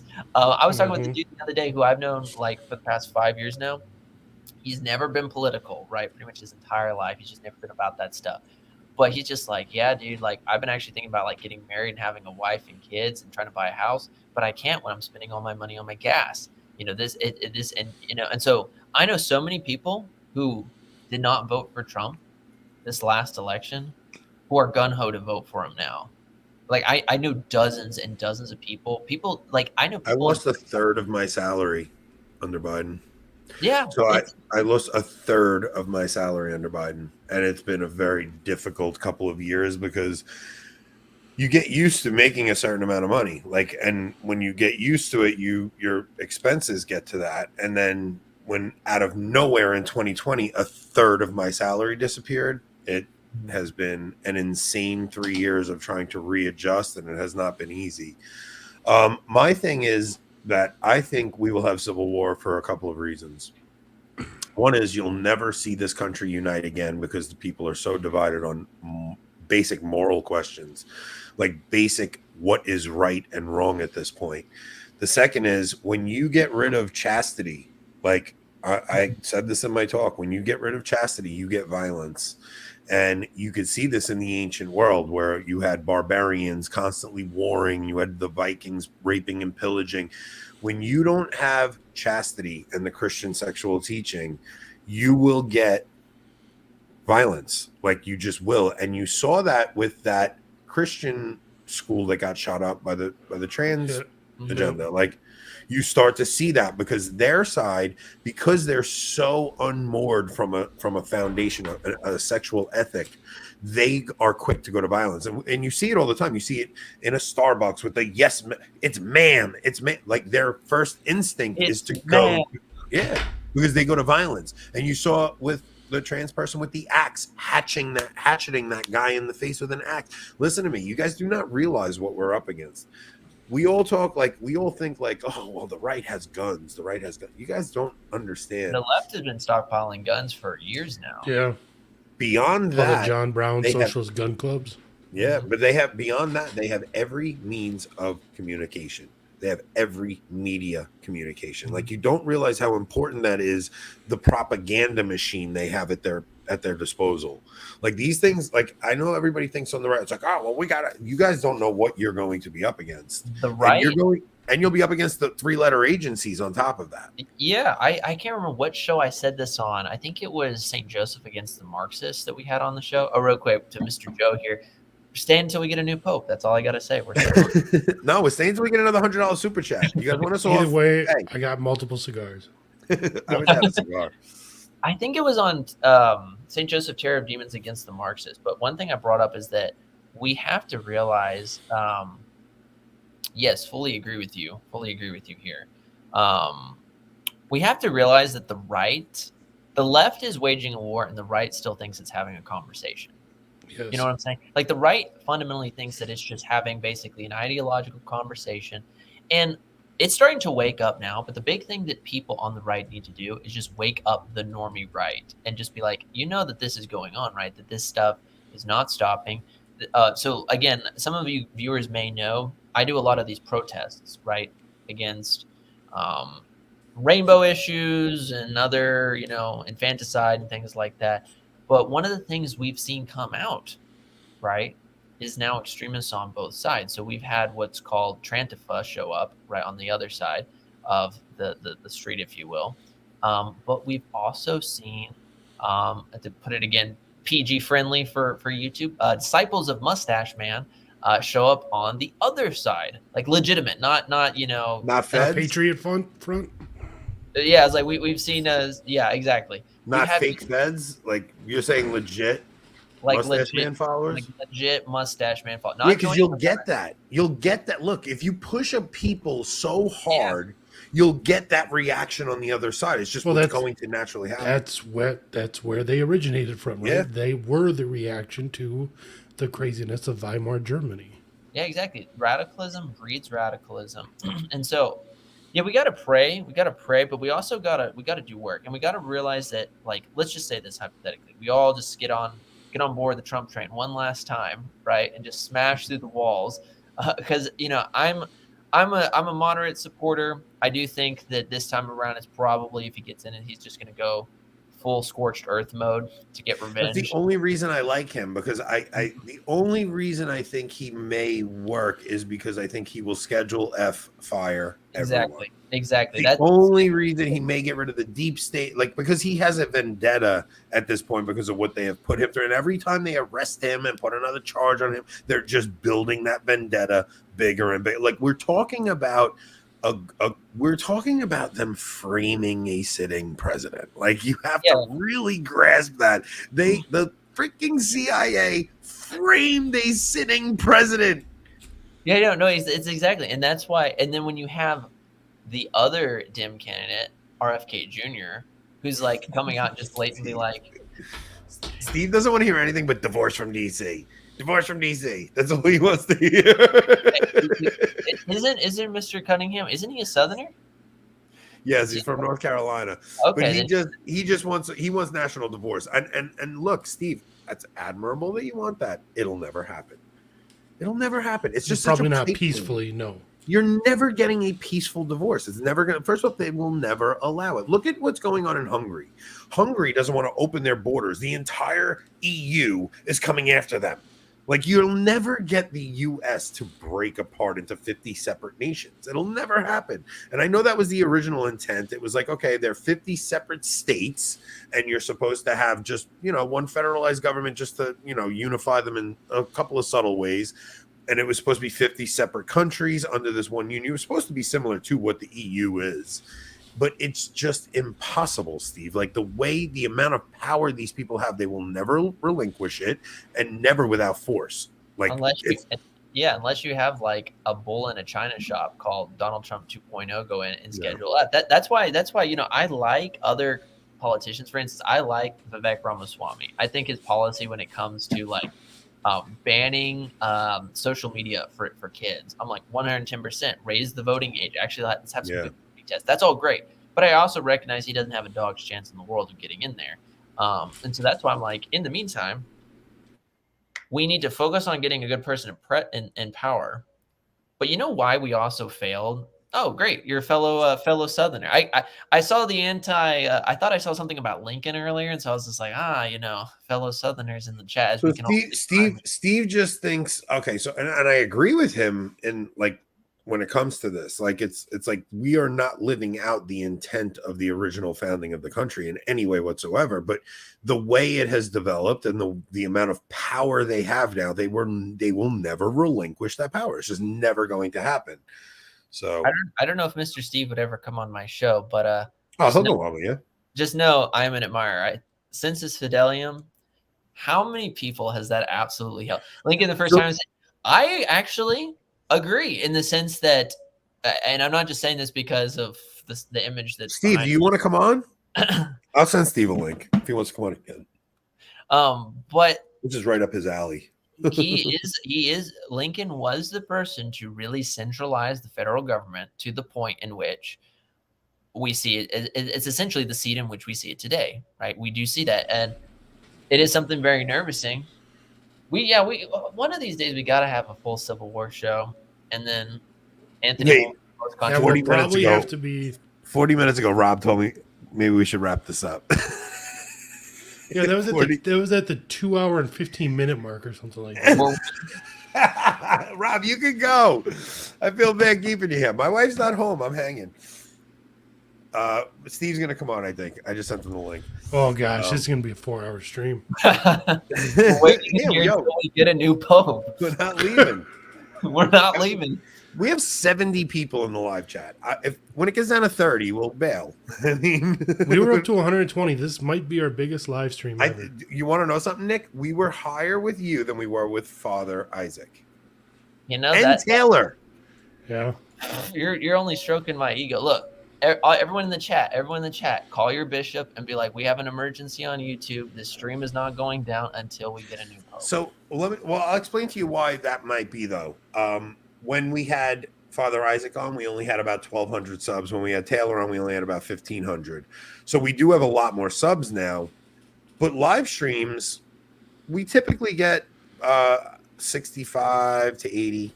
now. Like we used to get like 30, now we're getting like 65 to 80. But I also think we had very good subject matter tonight, and I think the conversation, especially the first 2 hours of this conversation, they were extremely engaging, and I think it was stuff that a lot of people wanted to hear. What would you guys do if Pope Francis legit died during your live stream? Well, clearly we'd have to continue it until they elected a successor. Well, Yeah, I'd be like, clearly everyone would owe us sit here. gratitude. I will sit here for Ooh. 3 years until we get it. Yeah. 3 years. I That will is the sit- longest I am interregnum devoted. there's ever been. Okay, so wait, let's get into this, because what do you think happens in the next conclave? Yeah, we're just covering all the spice tonight. So I personally think, I mean, again, so much of this depends on what's going to happen in the Synod, because it's like Yeah.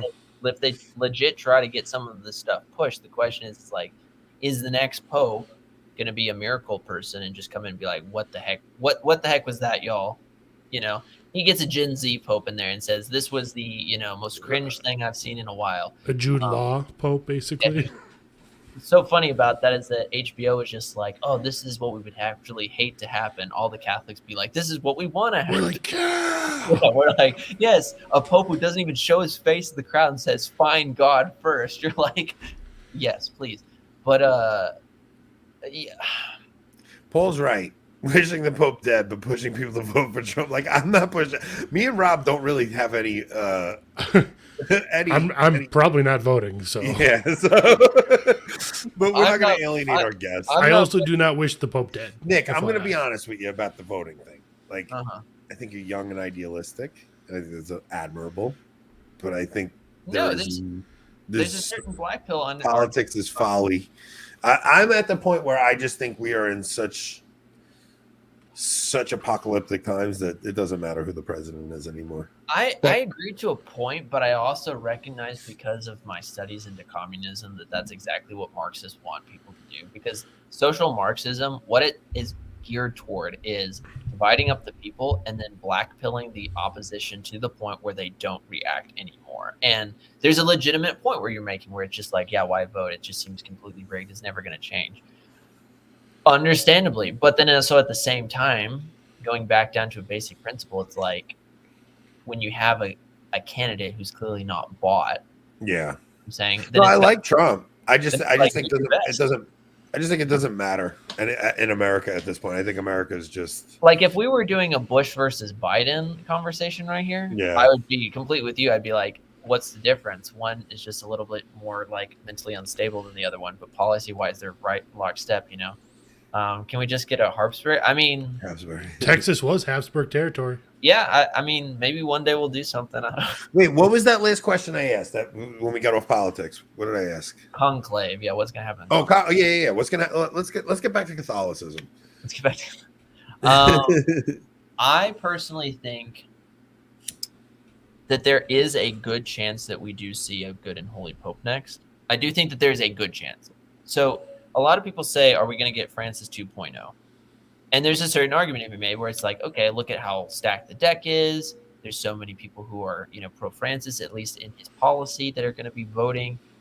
But at the same time, these cardinals have not met each other, right? A lot of these cardinals have not met each other at all. And at the same time, there is a lot of, one of the reasons why we have not seen a lot of pushback against this stuff, like with some notable exceptions, like being Strickland, even though he's not a cardinal, is because people are scared. They know, a lot of cardinals know that this stuff is messed up, but they're just scared to say anything. And so, Yeah, they don't want to get the hammer.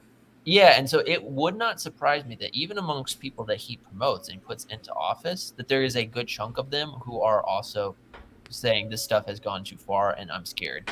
So it would not surprise me if we were to have a good and holy Pope next. That's what we should all pray. I would absolutely love if we see white smoke and we find out Cardinal Burke became the next Pope. I'd be like, I'm going to give you my prediction. My prediction, you're going to have a very long interregnum. oh, I remember this. Yeah. You saying You're going to have a very long interregnum.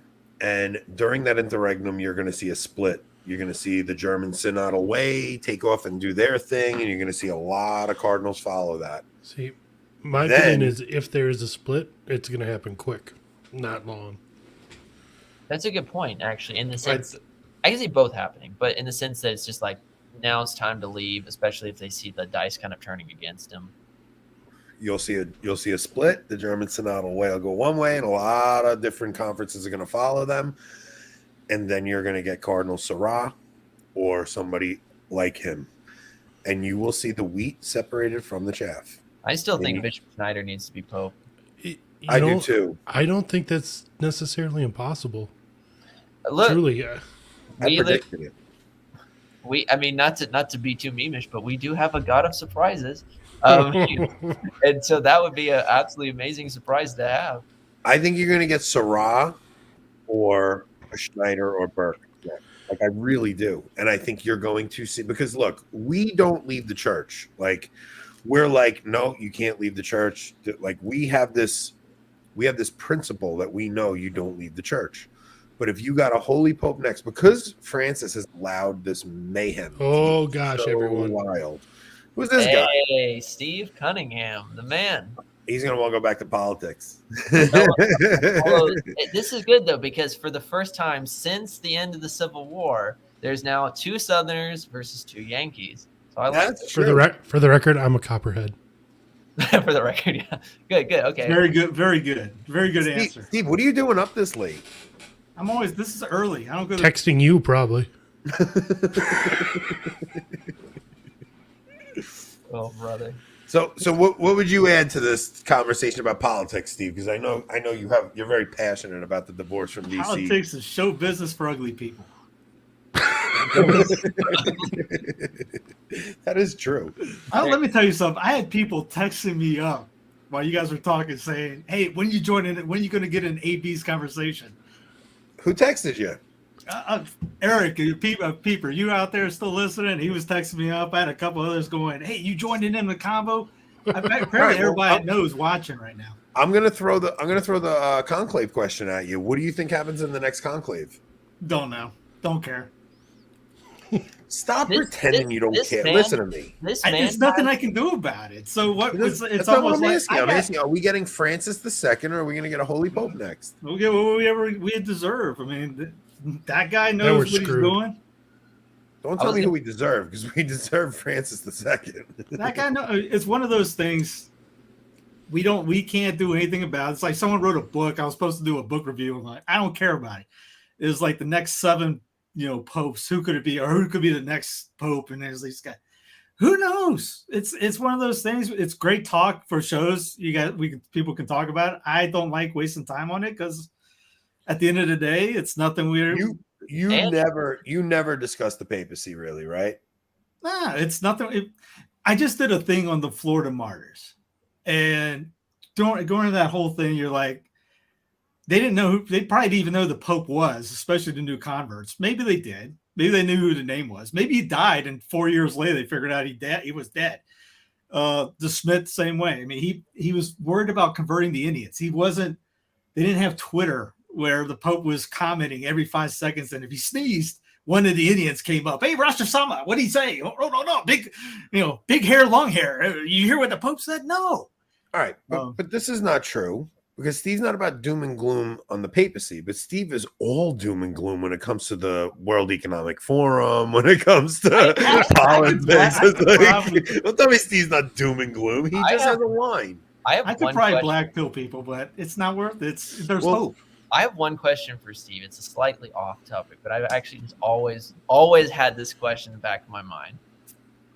Do you have like multiple computers uploading videos every single day to YouTube? Because I'm so impressed at the amount of content that you get on. I'm like, this gentleman, he's committed. That's why I'm saying it makes sense that you don't care, because you're too busy. You got stuff to do.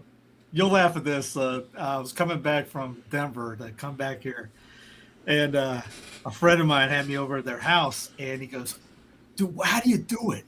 What's your secret?" I go, "You see that bag over there? It's the laptop bag. You see that bag over there?" He goes, "Yeah." He goes, "That's sensitive alien right there." He goes, "You're kidding me. You do all this from a laptop?" I would do it during Uber days, stop at McDonald's, use their Wi-Fi, and do a video, or awesome. edit the Bible or something, put it up the links and things like that. And all right, time to get back to driving. Or sometimes if I knew I had a lot, I would put the Wi-Fi connected to the phone to the computer, so that I would, in between rides from the airport to the new ride, I would upload on 475, whatever it was. That's so but cool. now just one computer. I wish I had 2 screens. Those look cool. I think I would get a lot more done in the sense of reading or watching a video while I'm doing other things. I They say multitask. 40% more productive with the second screen. I don't know how to pull that off. Well, I just sometimes log in because I mean I love Census. There's certain sermons that I'll just re-listen to over and over again. But then I'll like log in. I'll be like, wait a minute, he has like what is that 35 videos uploading right now? That are premiering. What is going on? Like, how does this man do this? Well, Steve, do priests like sending you their sermons? How does that work? Nowadays some do, yeah. Now they do. Back in the day, it was just. I've had guys reach out to me. There was one New York priest. He emailed me, contacted me on Facebook, and email asking, "Hey, you want to put my stuff up?" I said, "Yeah, I'll check it out." And I still have subscribed to his channel, but I keep forgetting to check it out because, like Nick just said, I'm so busy doing it. I think I uploaded 45 today, but that was with butlers and a couple other things. You're smoking down here. I'm thinking, like 5. I think I premiered 5 today, and that was a low number. But no, if I die, nobody will know it because I have videos going up until today of 2025, and three each day. So you'll never know. Listen to them? Do you listen to them ahead of time? I've heard every one of them multiple times. So if someone asks me, like, "Hey, where's that one that talks about this?" Yeah, I got it. And I'll send it in a second. How do you know it? I go, well, I put these things together and probably listen to it 4 or 5 times.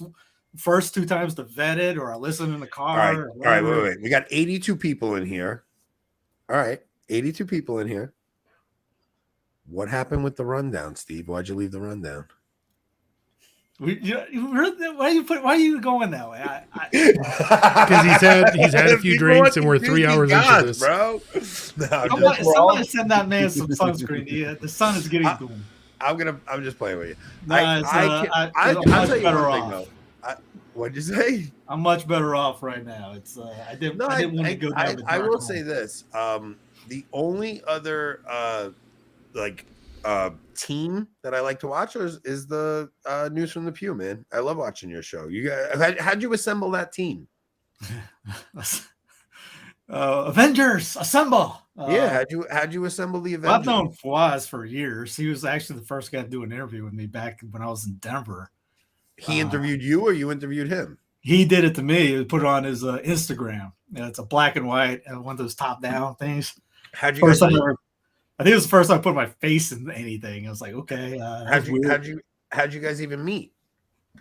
I think it was just through knowing Father and just him reaching out to me because he knew Father Ripper as well. Father would go out there and hang out with, because he did the Holy 40 project. He still does. And it's all about virtues. And we've been talking since then. I'm sorry we did. I don't think I knew him before when we went out to. Ryan and I split a table to go to Catholic Answers Conference back. What year was that? By the way, we had to raise money for that thing, and it was not worth it. And shots fired at the rundown crew. We're just letting you guys know right now. I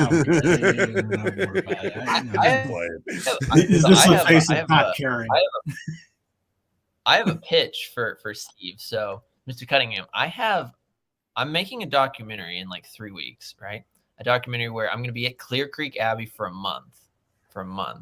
And basically what's going to be happening is it's going to be me reading through the entire of the Summa. That's essentially what my whole show is focused on, is the Summa of St. Thomas. And I'm going to be giving some short explanations of it, but it's mainly going to be kind of like, what is it like to study scholasticism in a monastic setting, right? Do you think someone would even be interested in watching that, since you're like the king of knowing what people want to watch for at least Catholic YouTube?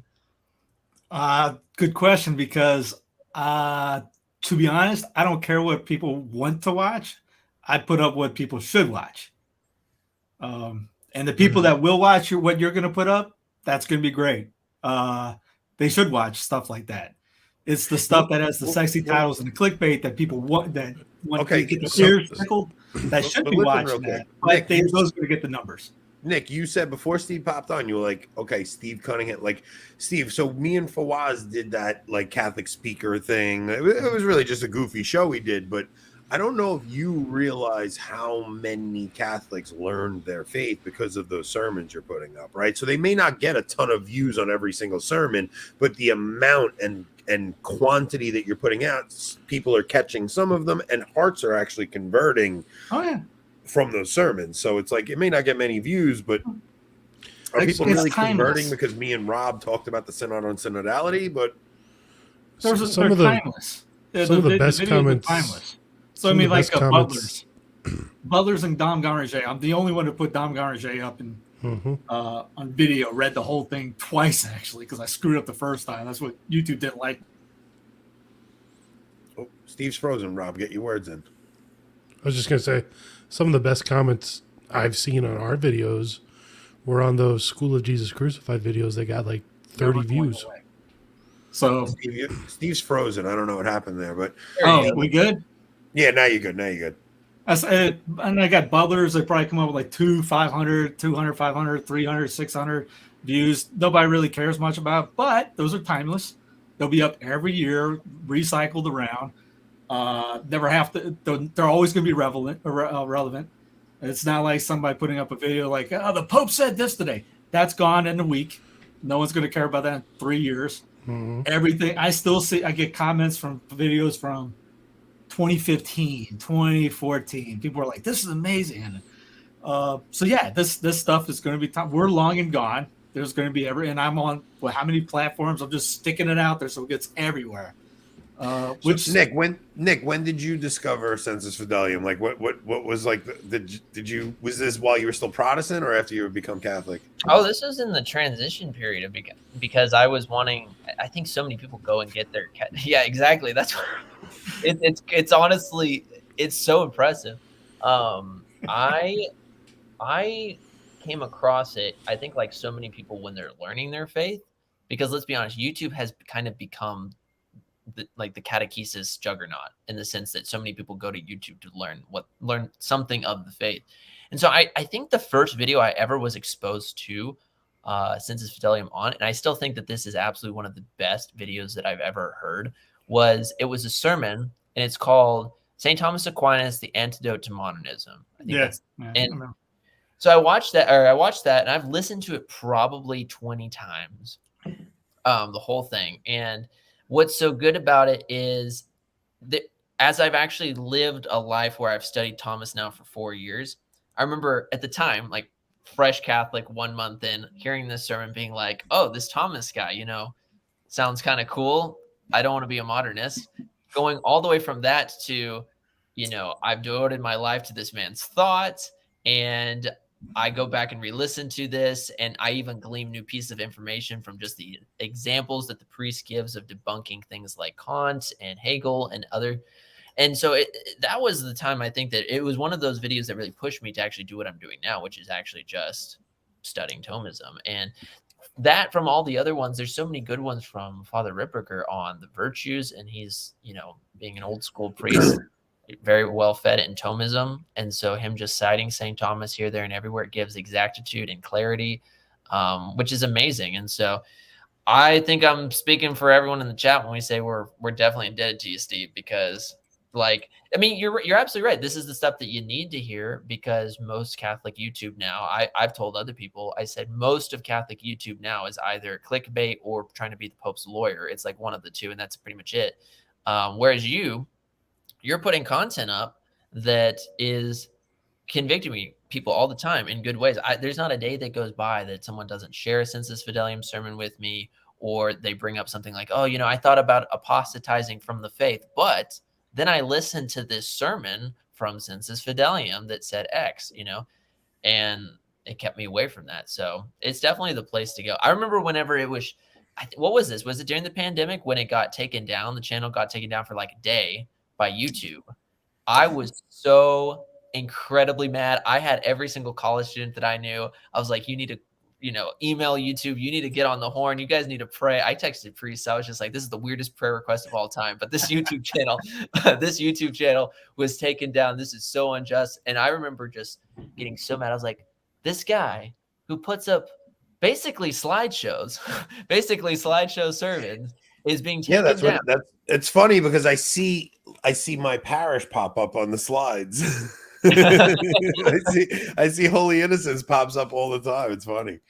Yeah, Yeah, I remember that. I remember that day when it came up, and I started getting texts. I go, "What?" And click it Bro, up, and that's my get that parish, screen. bro.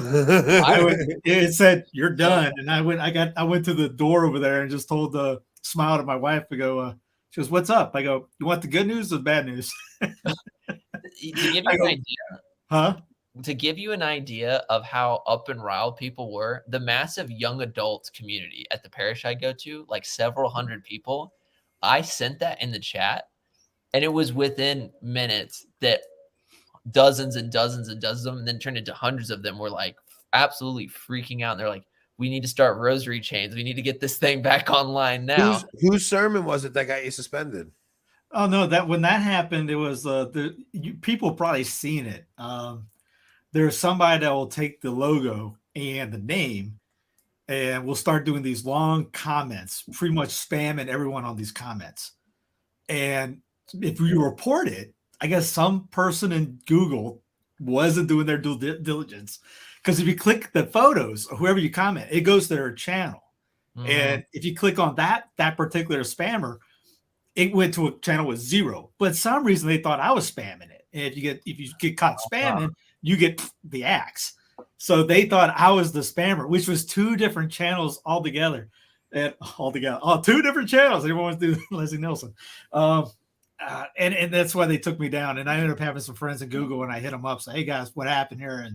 And they put it on highest scale, whatever they put a high rank to get it up, and we got back up in 12 hours. So it's good to have some friends in some high places. There's an inner ground in Google that are Catholics that like the channel too. Well, so. we did a story on Wednesday how Google was going to do a pride event or a drag show or something, and 700 employees wrote a letter saying this is religious discrimination, fought back, and Google canceled the event.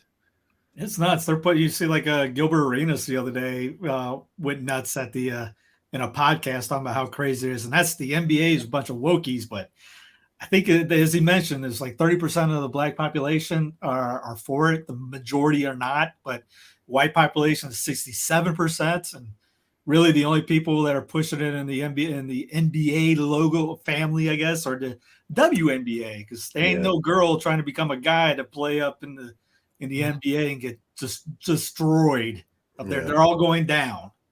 But yeah, they're pushing they're over pushing it. I mean, shoot, when we were back in Denver, we were doing the Denver City Fair. It's called the People's Fair. They had drag shows on Sunday, and we were out there passing out miraculous medals. We had our own table doing the St. Paul Street Team, and it was fun. I love that because I got a Polaroid with the Lepanto flag with the Muslims who were right next to us. We had the Muslims next to us, the atheists next to them. The Planned Parenthood was giving out lube. They were right next to them.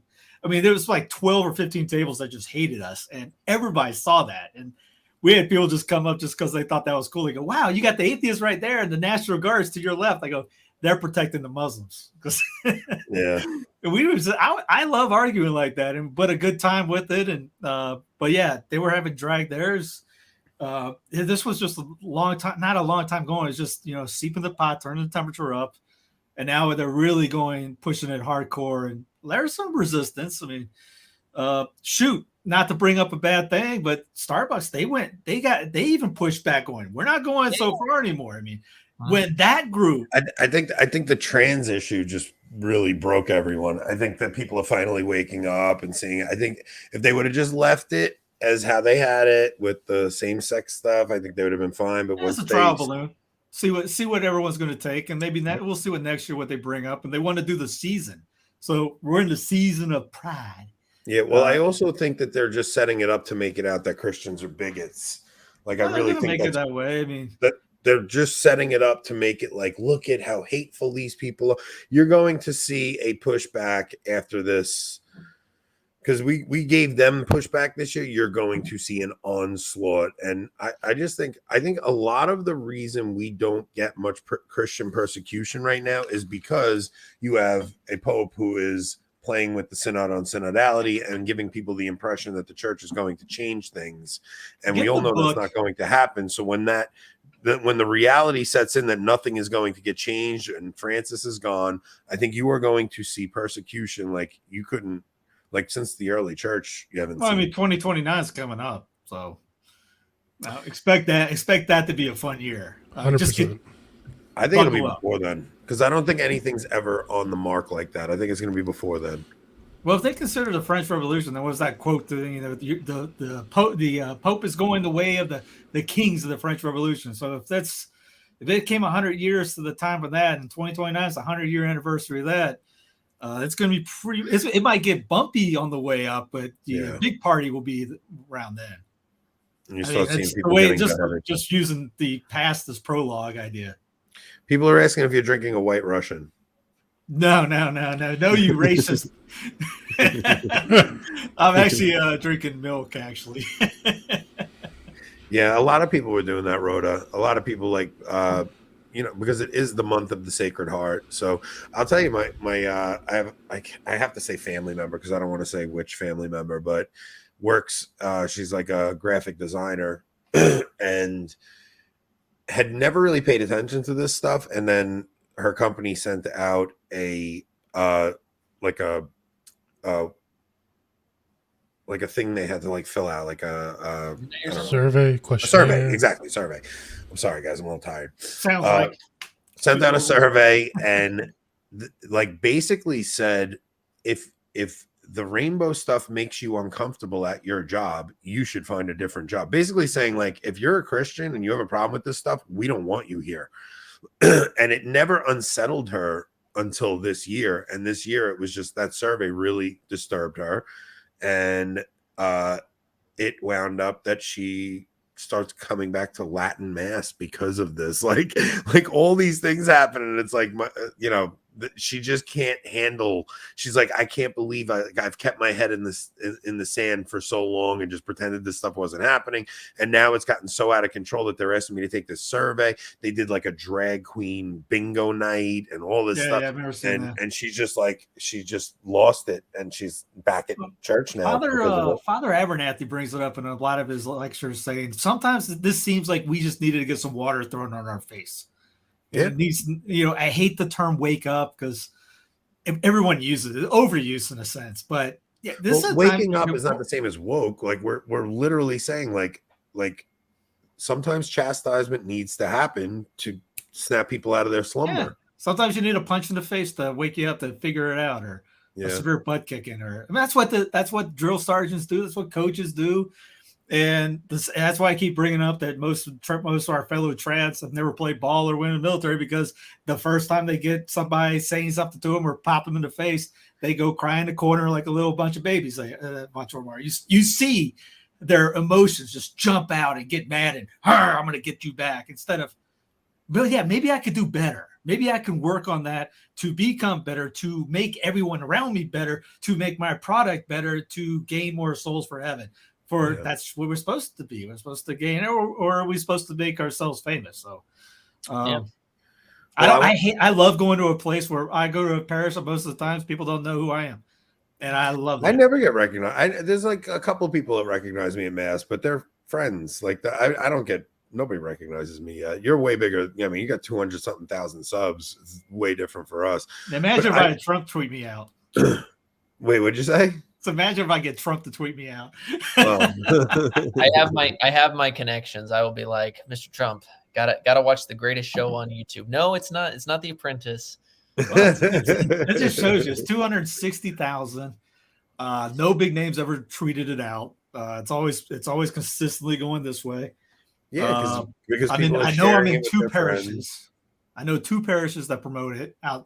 Real, not fraternity or ICK. Two parishes. One's in Australia, and one's down the street from where we sometimes we'll go to the TLM there. And outside of that, that's about it. I mean, give me some focus money, and there's a big move coming up on the Sensus Fidelium world. I guess you would say universe in the not so distant future. We got a big announcement on that, but. Man, if I had the cash dollar that some of these guys need to operate, I take over the world. I mean, remember back when the 1 Peter 5 days, they were asked for $20,000 a month to operate. I'm going, man, I'm working off 2. Yeah. I got a laptop. I have 45 videos uploading right now. Come on, Tim. Let's figure this out. I'm worried about getting evicted for our rent, not just But you're back in those days. I was doing Uber 50 hours a day. It seemed like. But you're able to support yourself now from this stuff, right? Yeah, if Google goes down, I'm done. But yeah, that's the only thing keeping me up. And what's going on with Spiritus? We never played that it's video. Still growing, but that's not me. That's that's the other guys. The reason why it was SFTV was because we had no creativity at the day when we were trying to name it, and it was bad names. And it was so cringe, like Holy Spirit TV or no, it wasn't that bad. It wasn't like that. It wasn't like On Eagle's Wings Media or anything like that. But I just told them, why don't you just use SFTV, Sensus Fidelium TV, and just could use the brand. And then by the time we started getting more and more people come in, everyone thought I was running it. And then people were putting like, how dare you guys bring in this aborting Babylon? Like, are you okay with that? And I was like, no, that's not me. And just kidding. No, but seriously, there was other channels coming on that I was like, guys, I can't be associated. If you want to bring these guys in, I don't want to be associated with it just because if they put something up, it's going to automatically put the priests in jeopardy on this or me. Yeah. It's just, there had to be a separation. Yeah. So they created a new thing. To comment on JF's comment, I don't know if you're here for the first time, but we're here until the synod's over. New pope or $100.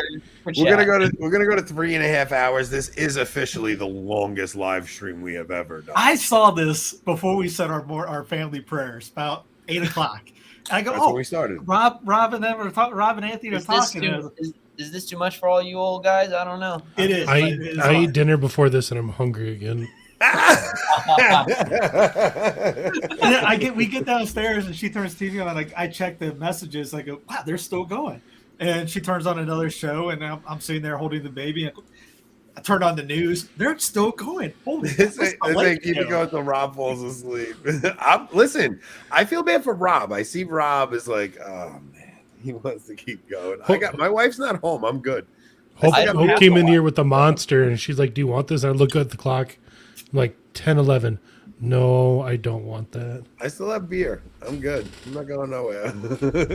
I can't believe we still have 83 people hanging in there. This is amazing to me because it started off as like an insanely crazy conversation, and now we're just like riffing. We're just hanging and talking. It really is fun to just have conversations with friends and just like it's weird that it's over the internet now, right? Like I want to start doing conferences. Like I had such a fun time. Like I know Steve wasn't crazy that I did the canceled priest conference, but I'm just not a fan of the whole thing. That's all. The whole water is wet, but the whole experience I had there was so awesome. Like it was meeting other Catholics that are passionate about their faith, and it was hanging out until 1 a.m. together, having a beer together and just sitting and talking like we're doing right now, but it was in person, and it was such an awesome experience that I want to do more things like that. Like I was actually, if we didn't stay this late, I was going to talk to Rob about this in the green room. Like I want to see if like guys around the country have men's groups and want to see if dude, if you guys want to set something up where a few of us come and meet up with your men's group, we'll do a talk for you guys, and then we'll all go out to a bar and we'll hang out for the night. And like Cincinnati does a men's conference. It's expensive, really expensive. Charlotte does a men's conference every year in March. Charlotte, Cincinnati does a men's conference. Dallas does one. Charlotte does one. Jason, you talked to Jason Murphy. He runs the men's conference in Charlotte. I like going to those conferences. I'll go to the Charlotte Eucharistic Conference all the time. 10,000 people show up to it. The coolest thing about it is when people that are fans come up and go, one, that's your that's I got nobody else. I don't have a team like other guys have teams. And they're like, but the most coolest thing is when they say, you're one of us. the Carolinian guy. There's people in Texas, people in California, there's people. See, I'm not even talking about conferences. I'm talking about men's groups that they have at their parish. Like if you have a men's group at your parish, like there is something so awesome about getting together and just hanging and having a real conversation. So if we ever get big enough, it's like, dude, if you guys have a parish men's group and you want us to come and give a talk, like we'll come and give a talk and then we'll all hang out after. We'll do it on a Friday night so nobody has work the next day and we'll get to hang out together and then me and Rob will fly out. Start the Avoiding Babylon New York chapter. I mean, think locally, act locally. You can do that at a local level right now. I can't even get my parish to, Get some of your guys at the parish. There's got to be somebody there that's. But the strange thing about the internet is you could get a group of guys in the middle of Kentucky that like really like the show, and it's like, dude, we would love to have you guys come out. Like I hope that we're big enough to do that one day, because I had the most fun meeting up in person with people, and I'll tell you right now, like that conference was a lot of fun because people wanted to go to bed after the talks were over, and I didn't let them. Like, I was like, no, we're hanging out. Boy, that does not sound familiar at all. Oh, yeah. I'm surprised you didn't go knocking on the door. Wake up! No, but Steve, you don't understand. That's exactly what I did. I was knocking on people's doors. It's like, dude, let's go hang out. Come on. How often do you get to see each other in person like this? Don't waste that opportunity. Like I was saying, like Kennedy is a very introverted guy. I think he would have probably just called it a wrap after the talks and probably took an early night. I was like, Bo, I'm buying you a martini. We're gonna sit. You're gonna have a martini, and we're gonna talk. And we hung out until 1 a.m. every night. It was such a fun time. Shaken or stirred? We're doing. Don't shake a martini. I just wonder what Anthony did with it. I don't know. I just go dirty martini, and they had blue cheese stuffed olives. They were amazing. I was the whole keeping the whole cabin up. But like we're doing Pennsylvania in September, and Enoch's coming. My cousin Eddie's coming. I thought it was October. September 27th to October 1st. Isn't that Clark's cousin Eddie too? Vegas vacation. September 27th to October 1st. We're doing 3 nights. But I think Father Dave Nix is going to come. Like we're getting a crew to go, and we're just going to go hang at my uncle's house. Nick, people like doing that. Nick, I forgot to ask you about that. If you want to come, you're invited on that. I appreciate it. Yeah, I ain't going. I invited you, Banana. I'm asking Nick. He said Nick, not Steve. You keep. That's what I'm talking about. I don't like going to the Water is Wet conferences. I like to go recruit and go fish more people. We're not doing a Water is Wet conference. We're doing a few friends meeting up to go quadding. I thought you were talking about the CAC or whether the. I don't do that. I'm not going to that. That's the same weekend, though. It's the same weekend as the CIC. So, but yeah, Nick, you're invited to that. I forgot to tell you about that. We're going to Pennsylvania. If you flew in, Rob's going to fly into LaGuardia and I'm going to drive him there. So if you caught a flight to LaGuardia, I'll drive you and then I'll drop you guys back off at the airport on the way home. Okay, I'll look into that. My dad is a pilot for Southwest, so I'm sure I could probably snag some tickets fairly easy. Everybody's going to be hitting up Nick now. Hey, I need a buddy pass. Yeah, exactly, something like that. I don't know. The last time a bunch of Southerners went up into Pennsylvania, it didn't end up so well. Should have came out better. It was a bad shot. Yeah, exactly. So I'm like, I don't know about that one, but there's a lot of pain right there. Well, so we're going to Pennsylvania and we're going to go to the Padre Pio Shrine while we're there. So there's a Padre Pio Shrine in Pennsylvania. We're going to do that. And then we're just going to have fraternity at my uncle's house. He's got 70 acres. He's got quads and dirt bikes and a whole bunch of stuff. There's a resort that he has year-round access to, that they have like a pool, a restaurant, everything. So we're going to do the Padre Pio Shrine one day, then we're going to quad one day, we're going to go to the resort one day. We got 3 days. That's what we're going to do. We're going to have a fun time. It's going to be just a bunch come of on guys down here. I'll teach you how to cow tip. Heck yeah. We'll do some real things. That's what I'm saying. He needs to come to Texas. I know you're not in Texas, but he needs to come to Texas. He just needs to get out of that blue desert over there and come to Free State. If I could support my family in any other state, I'd leave tomorrow. I'm not kidding. All right, Like, I everyone, have- super chats now. We're gonna get Anthony out of his prison. We're gonna get him. He talked about going to South Carolina, but I mean, if you're going to the coast, it's expensive right now. You got to wait for the crash to hit. I'll tell you right now, my wife wants to move to South Carolina. It's beautiful. That's You know what home. keeps- That's home. That's It my Keeps country. Anthony in New York is nepotism. Yes, Nepotism. South Carolina was the first to leave, and Mhm. you know, I mean, he brought up a good point about Lincoln. Maybe this is the last thing we should talk about for the last 3 minutes of stream. Everyone's thoughts on Lincoln. That guy. That guy. We'll start with Rob because he's tired.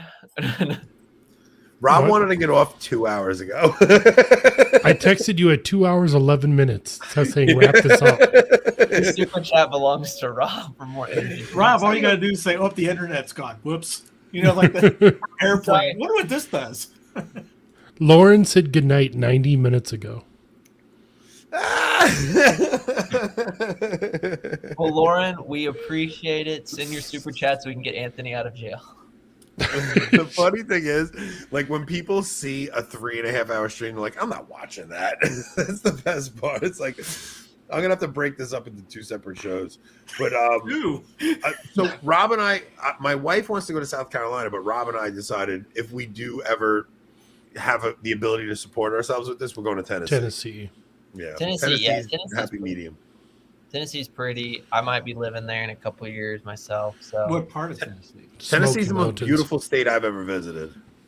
You haven't gone out much then. Yeah, why did we have Steve on earlier? He has some Southern honesty, and I appreciate it. That's a little inside joke for the old Yeah. school fans. Oh, Jason. All right, so let's do a wrap up, guys. Let's please join our locals, especially you 80 like savages that stuck it out for this whole thing. This is Crazy people. Absolute this is you monsters. crazy people stuck it out. 80 of you stayed till the end, and I am grateful to every single one of you. The people in the live chat that helped make this show funny, because a lot of the times I'm not funny, but the lines in the chat are hilarious. Nick, what's your YouTube channel? Just Nick Cavazos? It's the traditional Thomas. Thomas. Yeah, traditional Thomas. So come Traditional on over Thomas. there. Take me drunk, I'm home. Not to be confused for the militant Thomas who's ripping on Anthony on Twitter right now. Oh, Is he? Yes.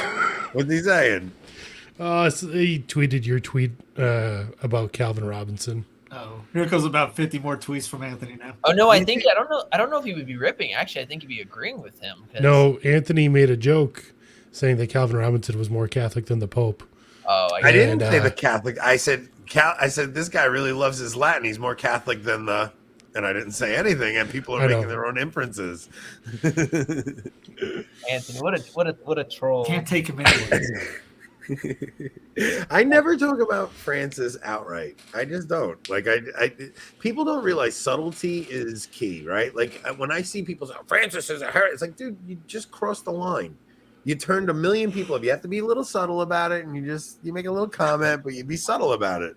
It's like, we know there's something off. That's This is all. how the Yankees got us in the war. They were just acting all subtle, and they're just like, yeah, compromise, whack. You know, They won't leave anybody alone. They wanted everyone to be like them. exactly. That's what I'm saying. Texas doesn't want to be New York. Rob lit up right at the ending, right? Rob sees a light at the end of the tunnel. Guys, go that check out light in my Sentence pillow. Rebellion. But more than that, go check out News from the Pew. If you guys don't know News from the Pew, these guys were really the first guys to like be Rob and I's friend, right? Like we started off, nobody wanted anything to do with us. News from the Pew crew, That really hasn't changed. They had more subscribers of it. I'm sorry. I'm sorry for bringing us onto the world. They had more subs than us. Now we're beating them because clearly we're better than them. But either way, we still love them. They're our friends. I was joking, guys. Everybody got so serious. I'm not like starting to fight with my friends. Calm down. Almost asked Anthony to come on yesterday because Jonathan's in Italy. And then Rick said that'd be a great idea, but we wouldn't. It's all right. I was in the comments anyway. Yeah, but then Rick goes, I'd love to bring him on, but we wouldn't get a word in. So true. Fair play. Fair play.